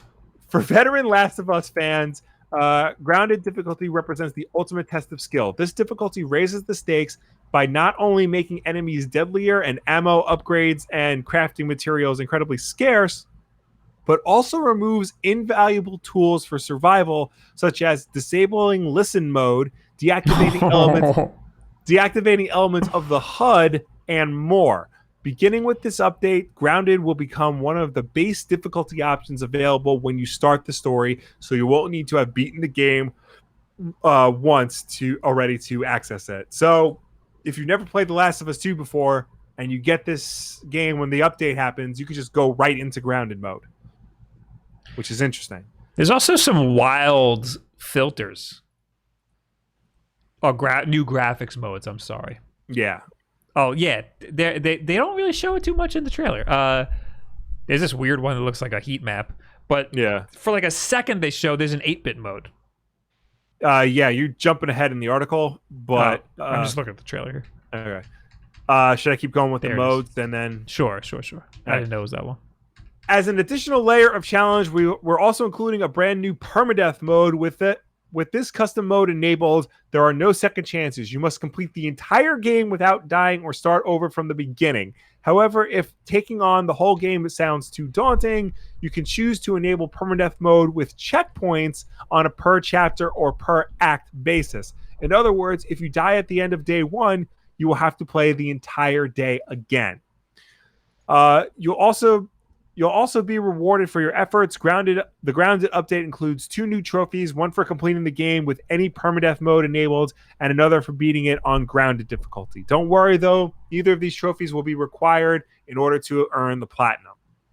That's good for all you trophy hunters out there. Still have not beaten the game. Still have not played the game. Still only halfway through. Haven't touched it. New graphics, audio, and gameplay modifiers. Have you ever wondered what The Last of Us 2 would look like as a cel-shaded adventure, or if it was made in a retro 8-bit era? How about if it was in black and white? If it was a black and white noir thriller or a sepia tone classic? With this week's update, we're adding nearly 30 new graphics rendering modes, as well as several new audio modifiers that allow you to change the look and feel of the game. And there in the article, you see some examples. The sepia tone looks insane. Yeah. The cel-shaded one, meh.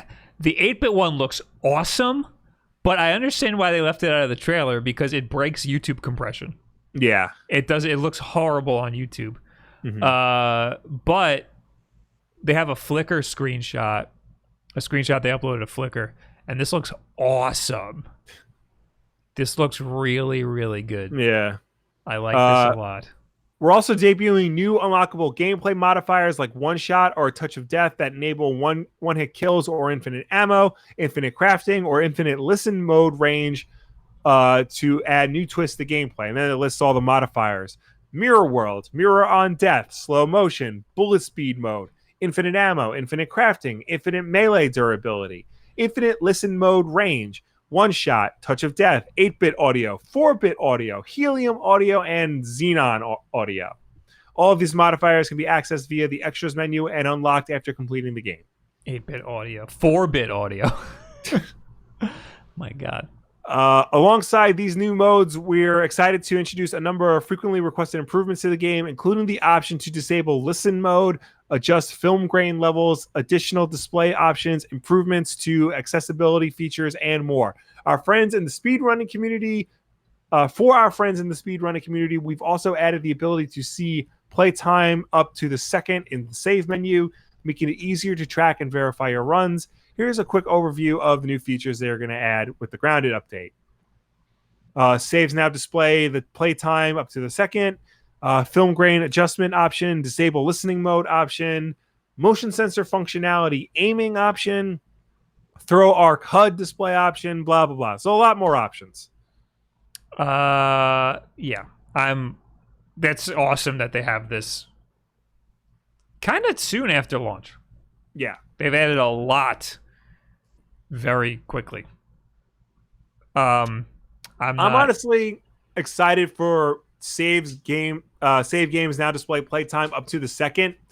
More games should display how long you've been playing the game for in the save file, because I've always wondered that, and a lot of times there's never a good barometer of how long you've been playing the game for. The Last of Us has a lot of really good quality of life features that people don't give enough credit for, like that.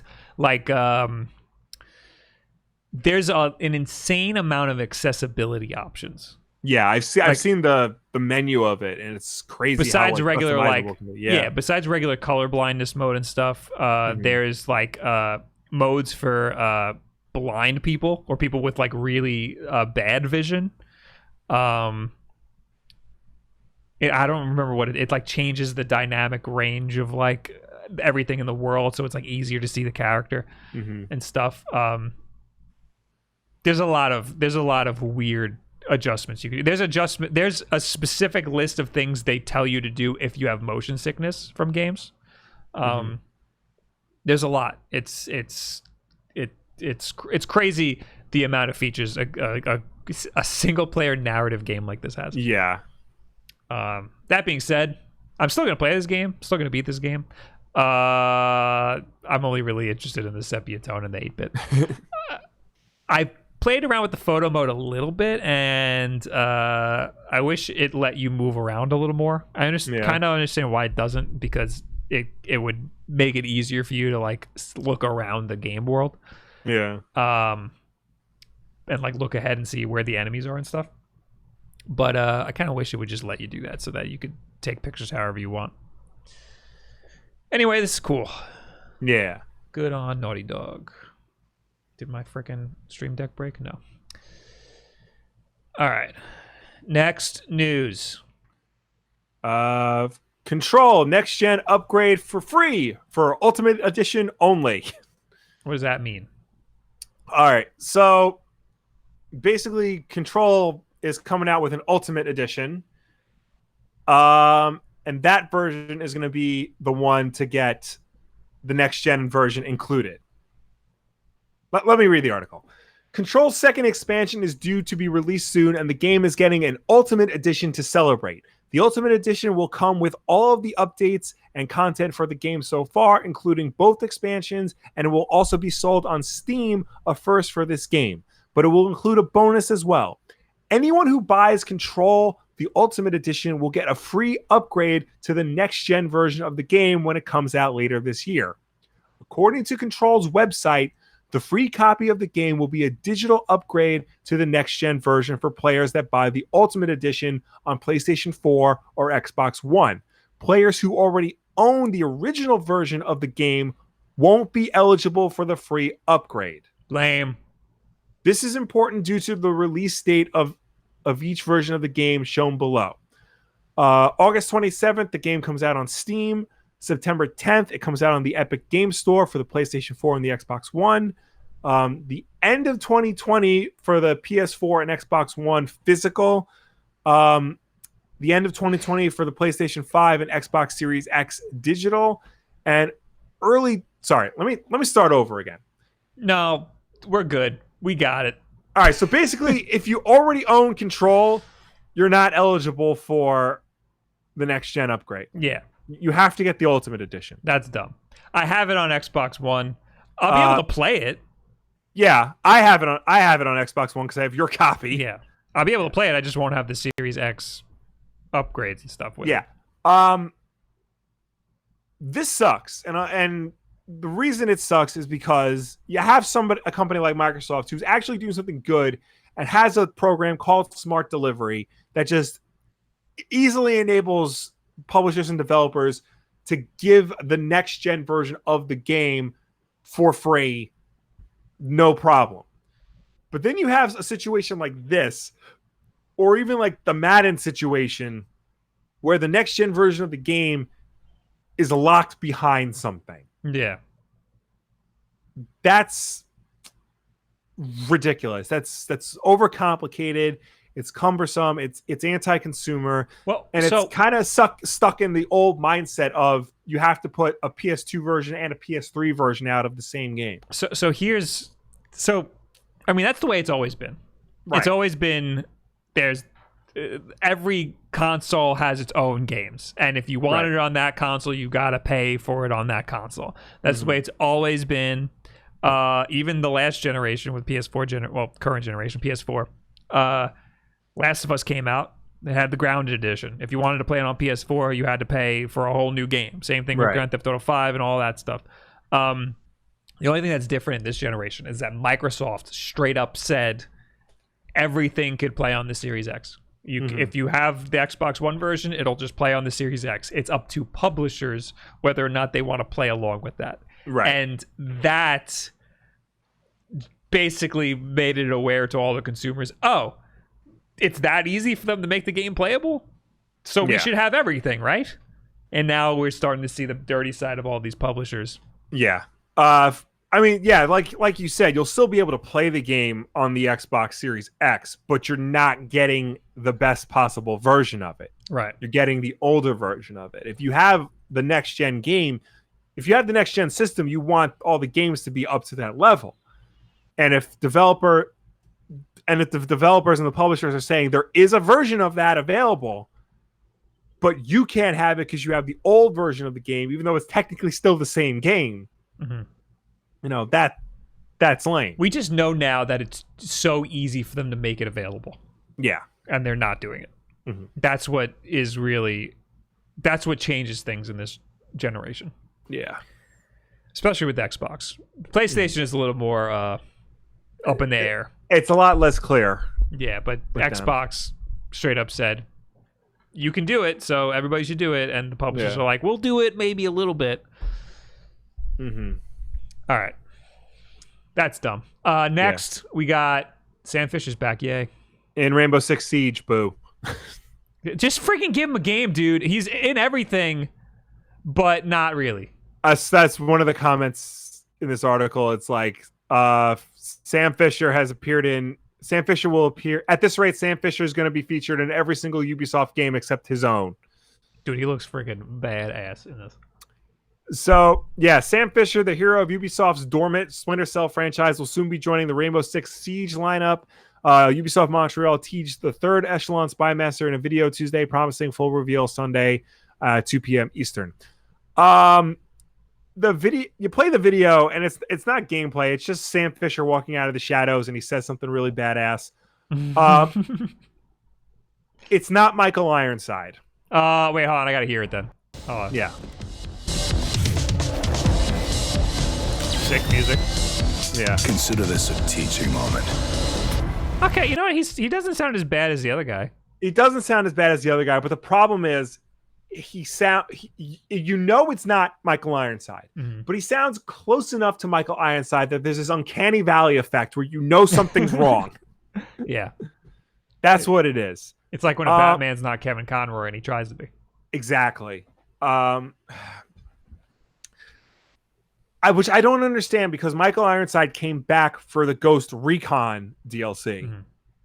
Unless this is just placeholder and they didn't get him in time for this. He doesn't look like he normally does. He looks like the Punisher, honestly. Yeah, and this is a weird setting for Sam Fisher. This isn't a stealth thing. He's freaking being a SWAT member, basically. Yeah. This is weird. In Rainbow Six Siege, they have like different operators, Mm-hmm. and it's just a character for the game. So he would, and they all have different abilities. So he would be an operator. I wonder what his whole situation's gonna be. Yeah. Just give him a damn game, dude. Yeah, I don't understand what's taking so long. He's also in Tom Clancy's Toontown. What's that game's called? I know. I know what you're talking about. I forgot the name of it already. The last Splinter Cell game was 7 years ago, and that was Splinter Cell Blacklist. That wasn't that good. I didn't really like that much. I thought that game was very good. He has also appeared in Ghost Recon Wildlands and Breakpoint, and has been an Easter egg in the Division 2 and Far Cry New Dawn. They didn't say anything about Toontown? No. That's that free-to-play Yeah. Fortnite looking Ubisoft game. Is the chat correcting me on what it's called? No, they don't care. Chat No. doesn't care. Hey, Earthworm Jim's back. Don't we hate the guy who made Earthworm Jim? Yeah, the Doug Tenapel is kind of a douchebag. But that's put him aside for now. Wait. The title of the article is "Oh no, Earthworm Jim." So here's the thing. Okay. Yes, Earthworm Jim is returning. It's Earthworm Jim 4. For those of you who don't know, there are 3 Earthworm Jim games. There's the first 2 for the Super Nintendo and the Sega Genesis. Genesis version is a little better. And then there's Earthworm Jim 3D, which came out on PC and the Nintendo 64. So now we're getting Earthworm Jim 4. Earthworm Jim 4 is the killer app for the Intellivision Amico. Rip. Earthworm Jim 4 is an exclusive to the Intellivision Amico. Wow. I mean, hey, props to Intellivision for getting a well-known, launch title. I think part of it is Tommy Tallarico, who did the music for Earthworm Jim, is involved with the development of the Intellivision Amico. Okay, that makes So that's sense. how they were able to get involved in that. Loved the Genesis game. Yeah, the Genesis games were very good. This trailer doesn't really show a whole lot. It just shows off the new art style, and that's it. The Intellivision Amico, I don't know if we've ever talked about it on this show, but it's an Android-based console that's been in development for a very long time. They keep trying to have like press events and keynotes trying to like hype the thing up, but they're always lackluster. Oh yeah, it looks weird. It looks really, really weird. Yeah. It's trying to, like, in terms of controller, actually look like an Intellivision controller. Which I gotta yell at the dog. All right. Well, keep talking. No, I'm just looking up now. Like if you've ever seen an Intellivision controller, it's this weird like remote control basically, and the Amico is trying to replicate that in a way, but that's not a good controller to replicate in the year of our Lord 2020. Oh God, Wikipedia says this is supposed to come out in October of this year. I don't think that's happening. Intellivision Amico is an upcoming video game console produced by Intellivision Entertainment. The console is set to launch in North America, the United Kingdom, and the rest of Europe. April 15th, 2021, with the retail version set for approximately $250. So it's this weird thing that they're trying to push multiplayer with. Like, it's got these weird controllers that have like screens on them. Yeah. And it's dials. You control with a dial. Well, that's what I was saying before. It's trying to be a modern version of the original Intellivision controller, which was not a good controller. It's just maybe... No, not even at the time, because at the time you had the Atari 2600 controller, and that was so much simpler. It was literally just a joystick and a button. The only thing I could see this being good for is like quiz games. We have to like buzz in and stuff. Yeah. This is going to be terrible for like action games and Earthworm Jim in particular. Yeah. It's an overall bad idea. Yeah. I don't know. We'll see. I got a lot of problems over here. There's a freaking bug flying around. Oh yeah. The dog was just eating the wall. Nice. Get out of here. Yeah. But hey, at least it's got Earthworm Jim. Hope people still like that. That trailer, it looked pretty good. The animation was good. The trailer looked fine. The animation looked fine, but I don't think in 2020 or 2021, whenever the hell this thing comes out, Earthworm Jim is not a system seller. He never was a system seller, and he sure as hell isn't going to be one now. What's the other thing? It's not the Intellivision, the little portable console that has cartridges. Oh, the Evercade. Yeah, if this is on that, yes, I'd be thinking about getting an Evercade. You know what I found out was on the Evercade today, and I think I just sold you on an Evercade. What? Chips Challenge. Oh, wait, the original? I think the original Atari Lynx version. But still. Oh, I freaking love Chips Challenge, dude. Dude, to play Chips Challenge in your pocket. Evercade, a bit of Chips Challenge for a Saturday. What a great game this is. All right, so this is not the PC version. No. I was watching a video today about the Atari Lynx and like its launch lineup. Apparently Chips Challenge was the killer app for the Atari Lynx. And yeah, it's part of the Evercade. Oh, okay, that makes sense. Okay. Yeah. Atari Lynx Collection #2. Yeah. Very interesting. That's not the PC version. Well, I'm not sold. I mean, last news. Okay. That mysterious, weird look. This is the only. I'd like to note, everybody who watches this podcast, I'd like to know that this is the only Nintendo Life article for today. That's how little happened in the world of Nintendo. That is very true. Japan's mysterious Sonic statue receives a fittingly puzzling restoration. So there's I'm not going to read the whole article. There's a Sonic statue that is tucked away in the woodlands of Kansai regions of Mei Prefecture. It's basically in the middle of the woods, or it's like off of a highway in the woods somewhere in the Mie Prefecture. And it's just a picture. It's just a statue. It's an awesome statue of Sonic snowboarding, and it looks like it's Sonic from Sonic 3 freaking snowboarding. It's sick. It's all beat up. No one knows how it got there. Somehow, it got freaking restored, and it looks beautiful now. Yeah. So it looks brand spanking new. It got reverse stolen. Yeah. Instead, I was expecting somebody to come and take this thing, because it's just in the middle of the woods. Nope, somebody just gave it a glow up. Yeah, instead of getting stolen, they reverse stole it and made it better. Mm-hmm. That's freaking crazy. So how are we going to get this in my apartment? Well, first we got to go to Japan. It doesn't even look that big. I'm imagining this thing being a lot bigger than we think it is. From this picture, it looks like it's about 3 feet tall. That's still pretty big to smuggle on an airplane. Oh, yes. But I don't know how big these trees are. Maybe there's just giant grass. I don't know. Yeah. My reference is all thrown off. Snowboard might be like 6 feet long, though. Yeah. That's wild. But yeah, no one knows who put it there, how it got there. Yeah. There's a good YouTube video on it, too. All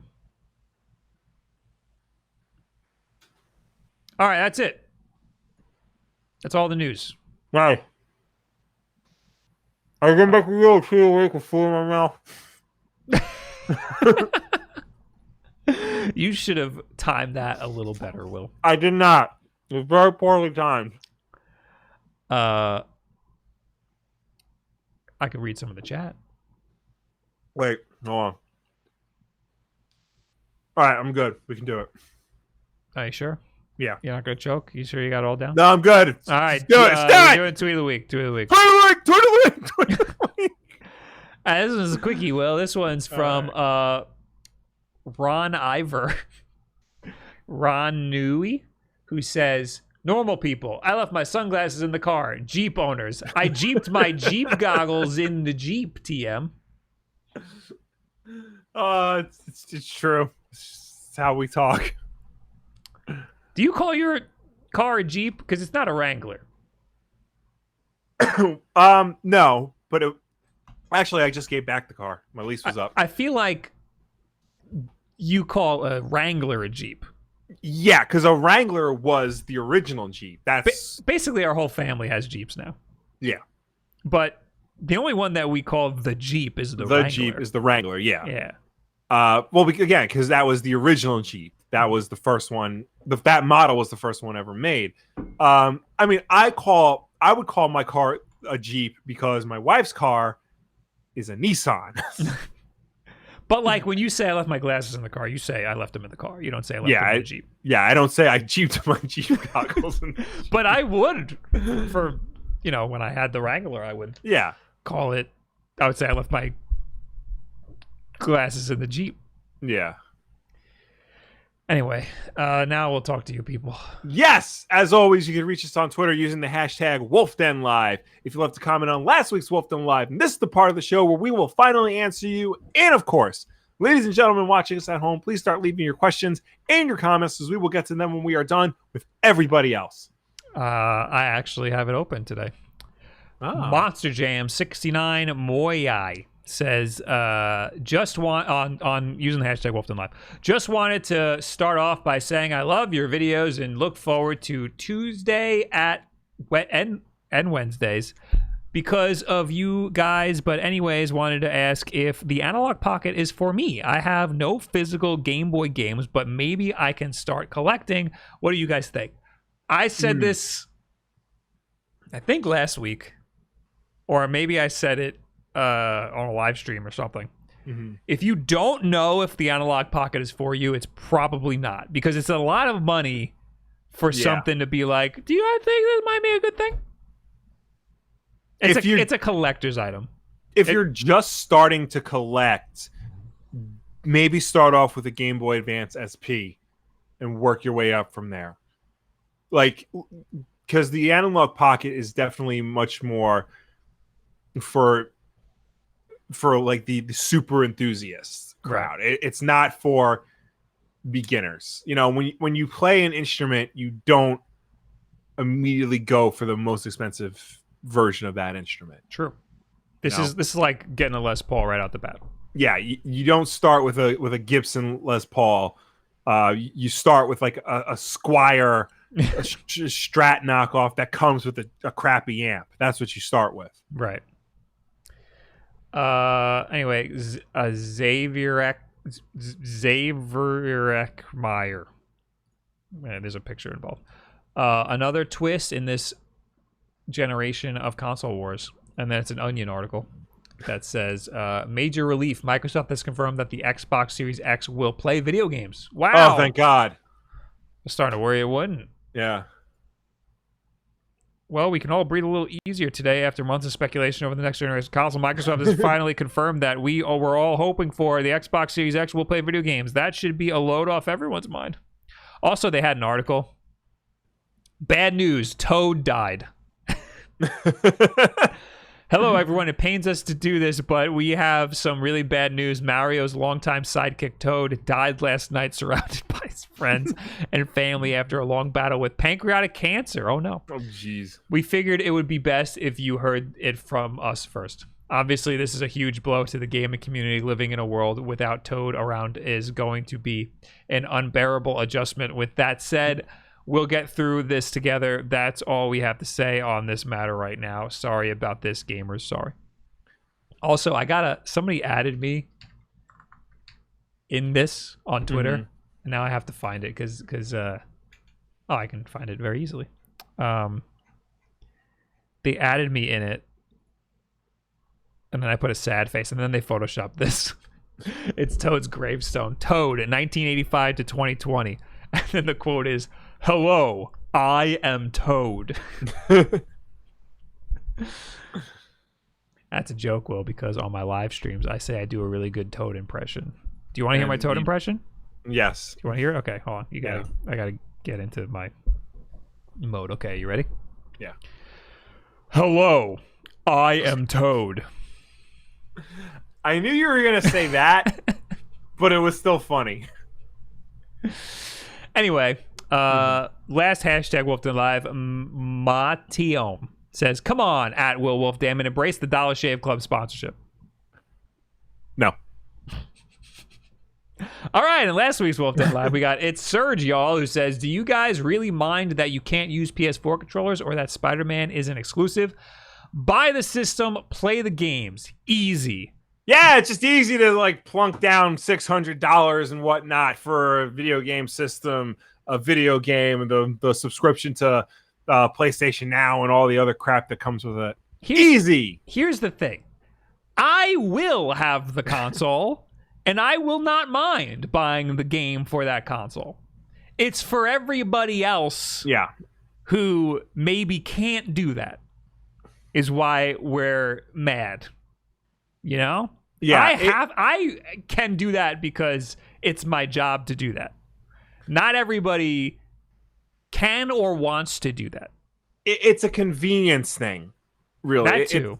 And if you're taking away a convenience factor, that's not convenient. People aren't going to like that. People have a right not to like that. I want every game on the Switch for convenience, not because not because I can't play it on other consoles, but for convenience, and also it opens up the door for other people to be able to play it. Yeah. In this case, though, I'm more mad that it's gatekeeping for other people. Yeah. Did you play the Avengers game at all? No. So apparently the beta was a closed beta. This weekend's the PS4 one, right? I still don't understand how it was like. So last weekend was the PS4 one, but it was closed only for people who pre-ordered the game, right? Or did some other bullcrap with it. I think this weekend is the open beta for PS4, and then next is the open beta for everyone else. I still have to look into it, but I'm not looking forward to it because apparently everyone's saying it's not great. I heard very mixed things. Yeah, that's the thing. Cade Martin in the chat in last week's Wolf Den Live says, please make a video about what TVs and monitors to use on next-gen consoles. I will, but they'll have to come out first. Yeah. Also, I got a DM from somebody who works in broadcasting. Okay. And they had a lot of great information. Mostly just confirming that some sports run at 60 hertz. Right. But not all. But yeah, it was very long, and there was a lot of information in there. Cal USA F311. Is this still a YouTube channel? No. No, this is a cookbook. You have to read now, and we only do cooking things. Yes. Colin McRae. Ooh, the race car guy. Yes. Says people can rest easy because of the next generation of games will not be running 4K 124 frames per second anyway, and there's no way in F that I can't believe Colin McRae curses. There's no way in F that they are doing that with ray tracing type features on. These systems would barely be able to handle that with current games. High-end PCs don't really get that job done on most games at the moment. This is all marketing nonsense. You are going to get 4K 60 at absolute best on AAA titles. I think several will only do 30. Many will simply be 1440p upscaled at 60 frames per second. If someone thinks they are going to be playing something like Cyberpunk at native 4K 120, they are smoking crack. That's just not a possibility. So I have to agree with a lot of what he says. Yeah, I just don't like the abrasiveness of how he said it. Yeah. He's not wrong. Most games that you're going to be playing next generation are not going to run at the full 4K 60. Right. They're just not. Most top tier games should get somewhere in the ballpark though, because otherwise, why even bother having all this horsepower? Why even bother upgrading? I just think people are going to be disappointed because well, people were disappointed with the Xbox One.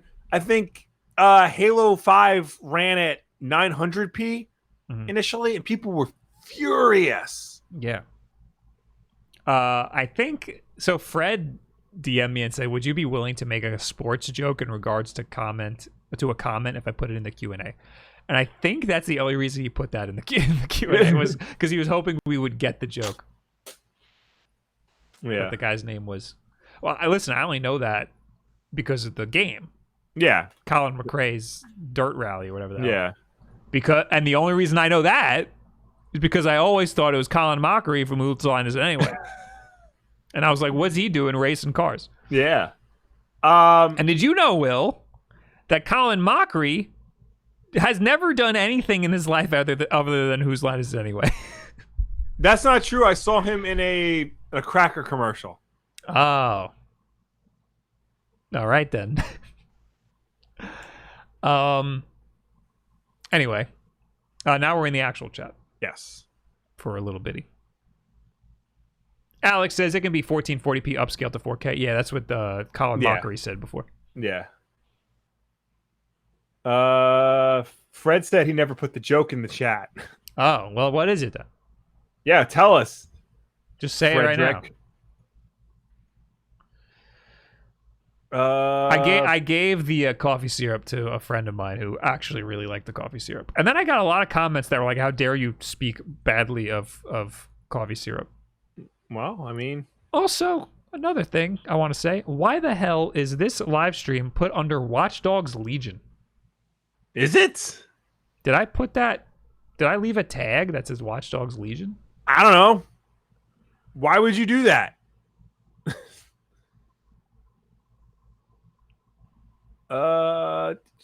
That's weird. That's very weird.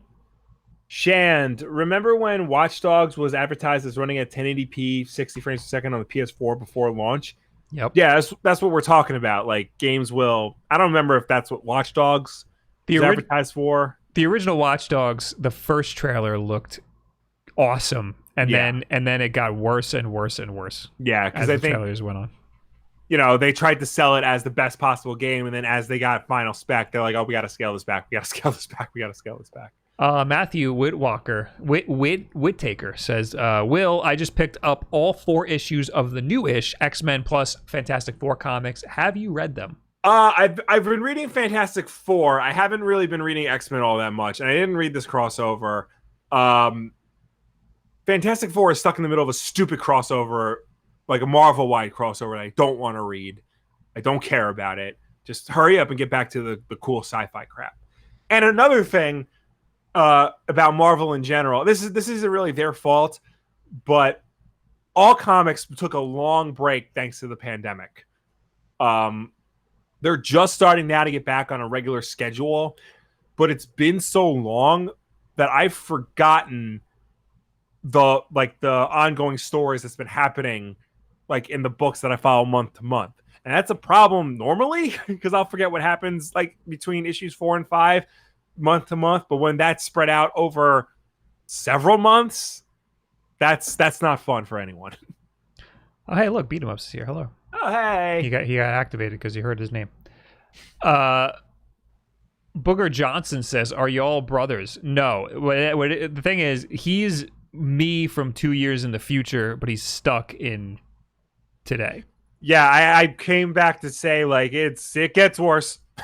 He came back in like 2010-ish, and he got stuck, and now he just had to live his life in 2 years in the past. Yeah.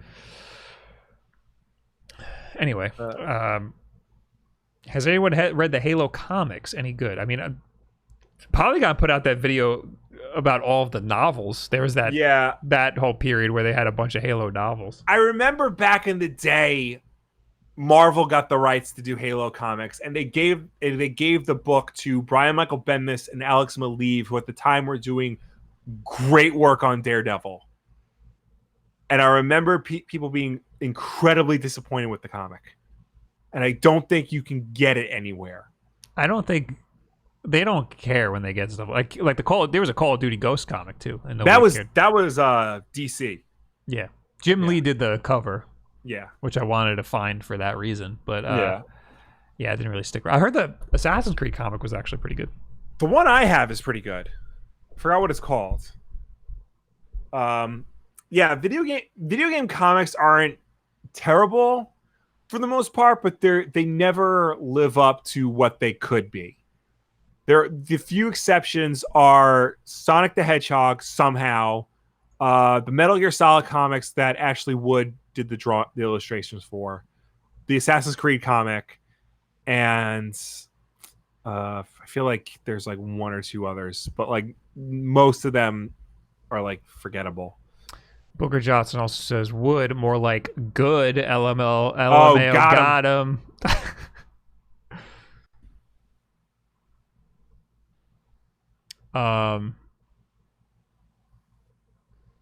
What else we got here? Did you talk about the Mario render Nintendo tweeted? Fans are going crazy. The laundromat.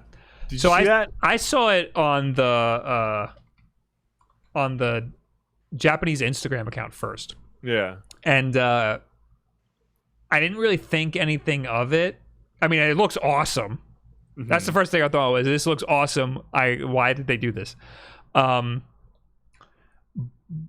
But then the Nintendo American Twitter account tweeted it. Is it something like enjoy the sunshine or whatever? It says stay cool, Mario. Stay cool. That's what they. Oh, because if they said enjoy the sunshine, people would go absolutely nuts. Yeah. So the thing with this is that the Japanese account just always has weird, beautiful art that they post.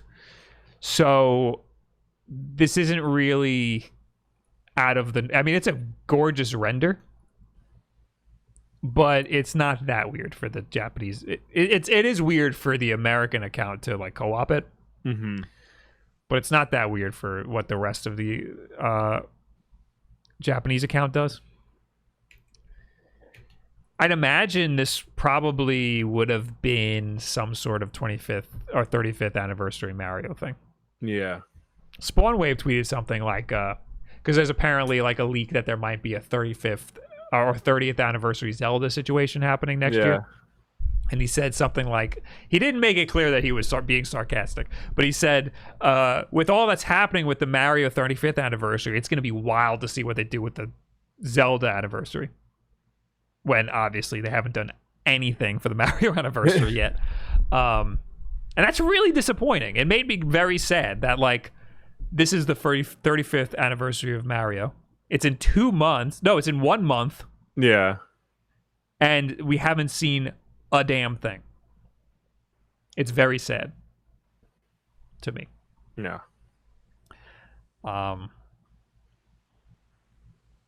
Anyway, here's just Mario on the beach. That's all we got. Just hanging out.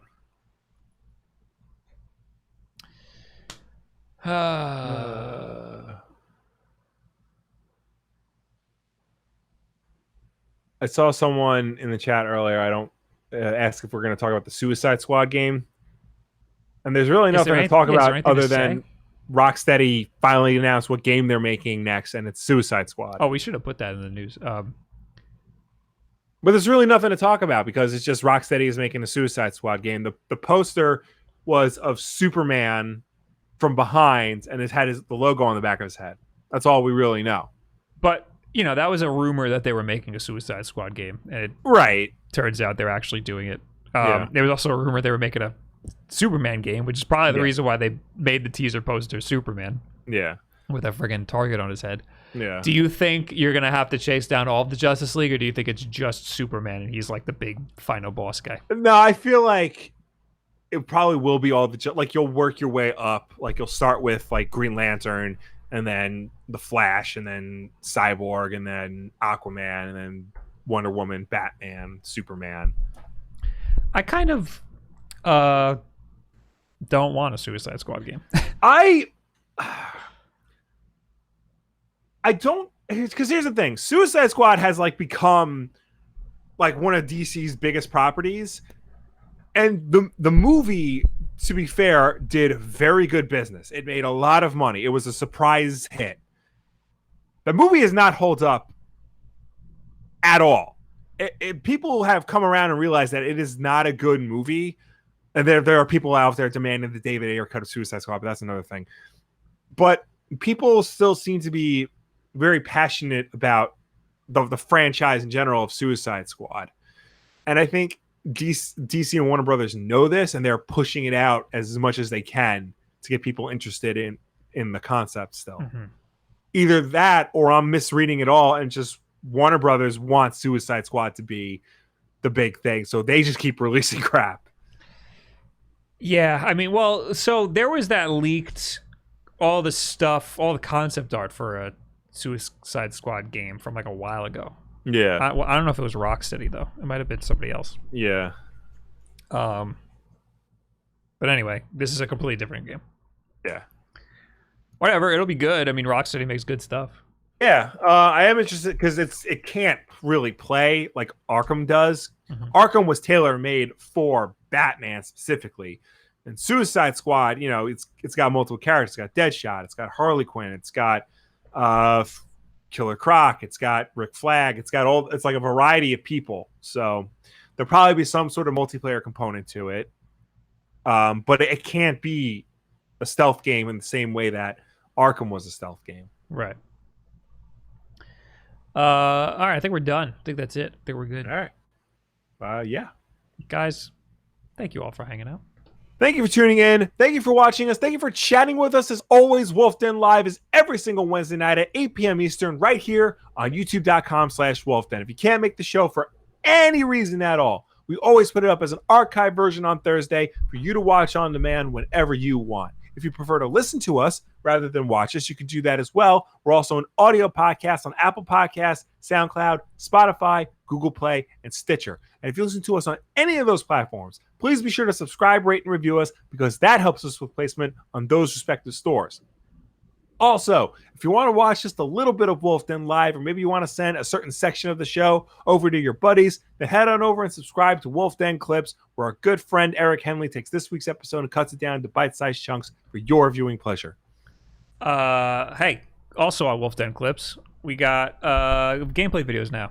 You can go watch me do the Ninja speedrun. I just posted this today. Okay, I have to watch an ad for my own freaking channel. That's cool. Don't mind that at all. You can watch me doing the Ninja speedrun. It's a good video. Ian does a good job editing these. It's so great. It's so funny. It's so memey. It's so good. But also go to twitch.tv/WolffDen. Put the notifications on so you know when I go live. I might play Hyperscape tomorrow because who the hell cares? Played Fall Guys yesterday. I got a win, Will, finally. Oh, nice. It's about damn time. Yeah, I'll say. Fall Guys is great. You got to try Fall Guys. I'll get to it eventually. It's free on PlayStation Plus. I know. I redeemed it, but I haven't gotten around to it. Guys, goodbye. Bye.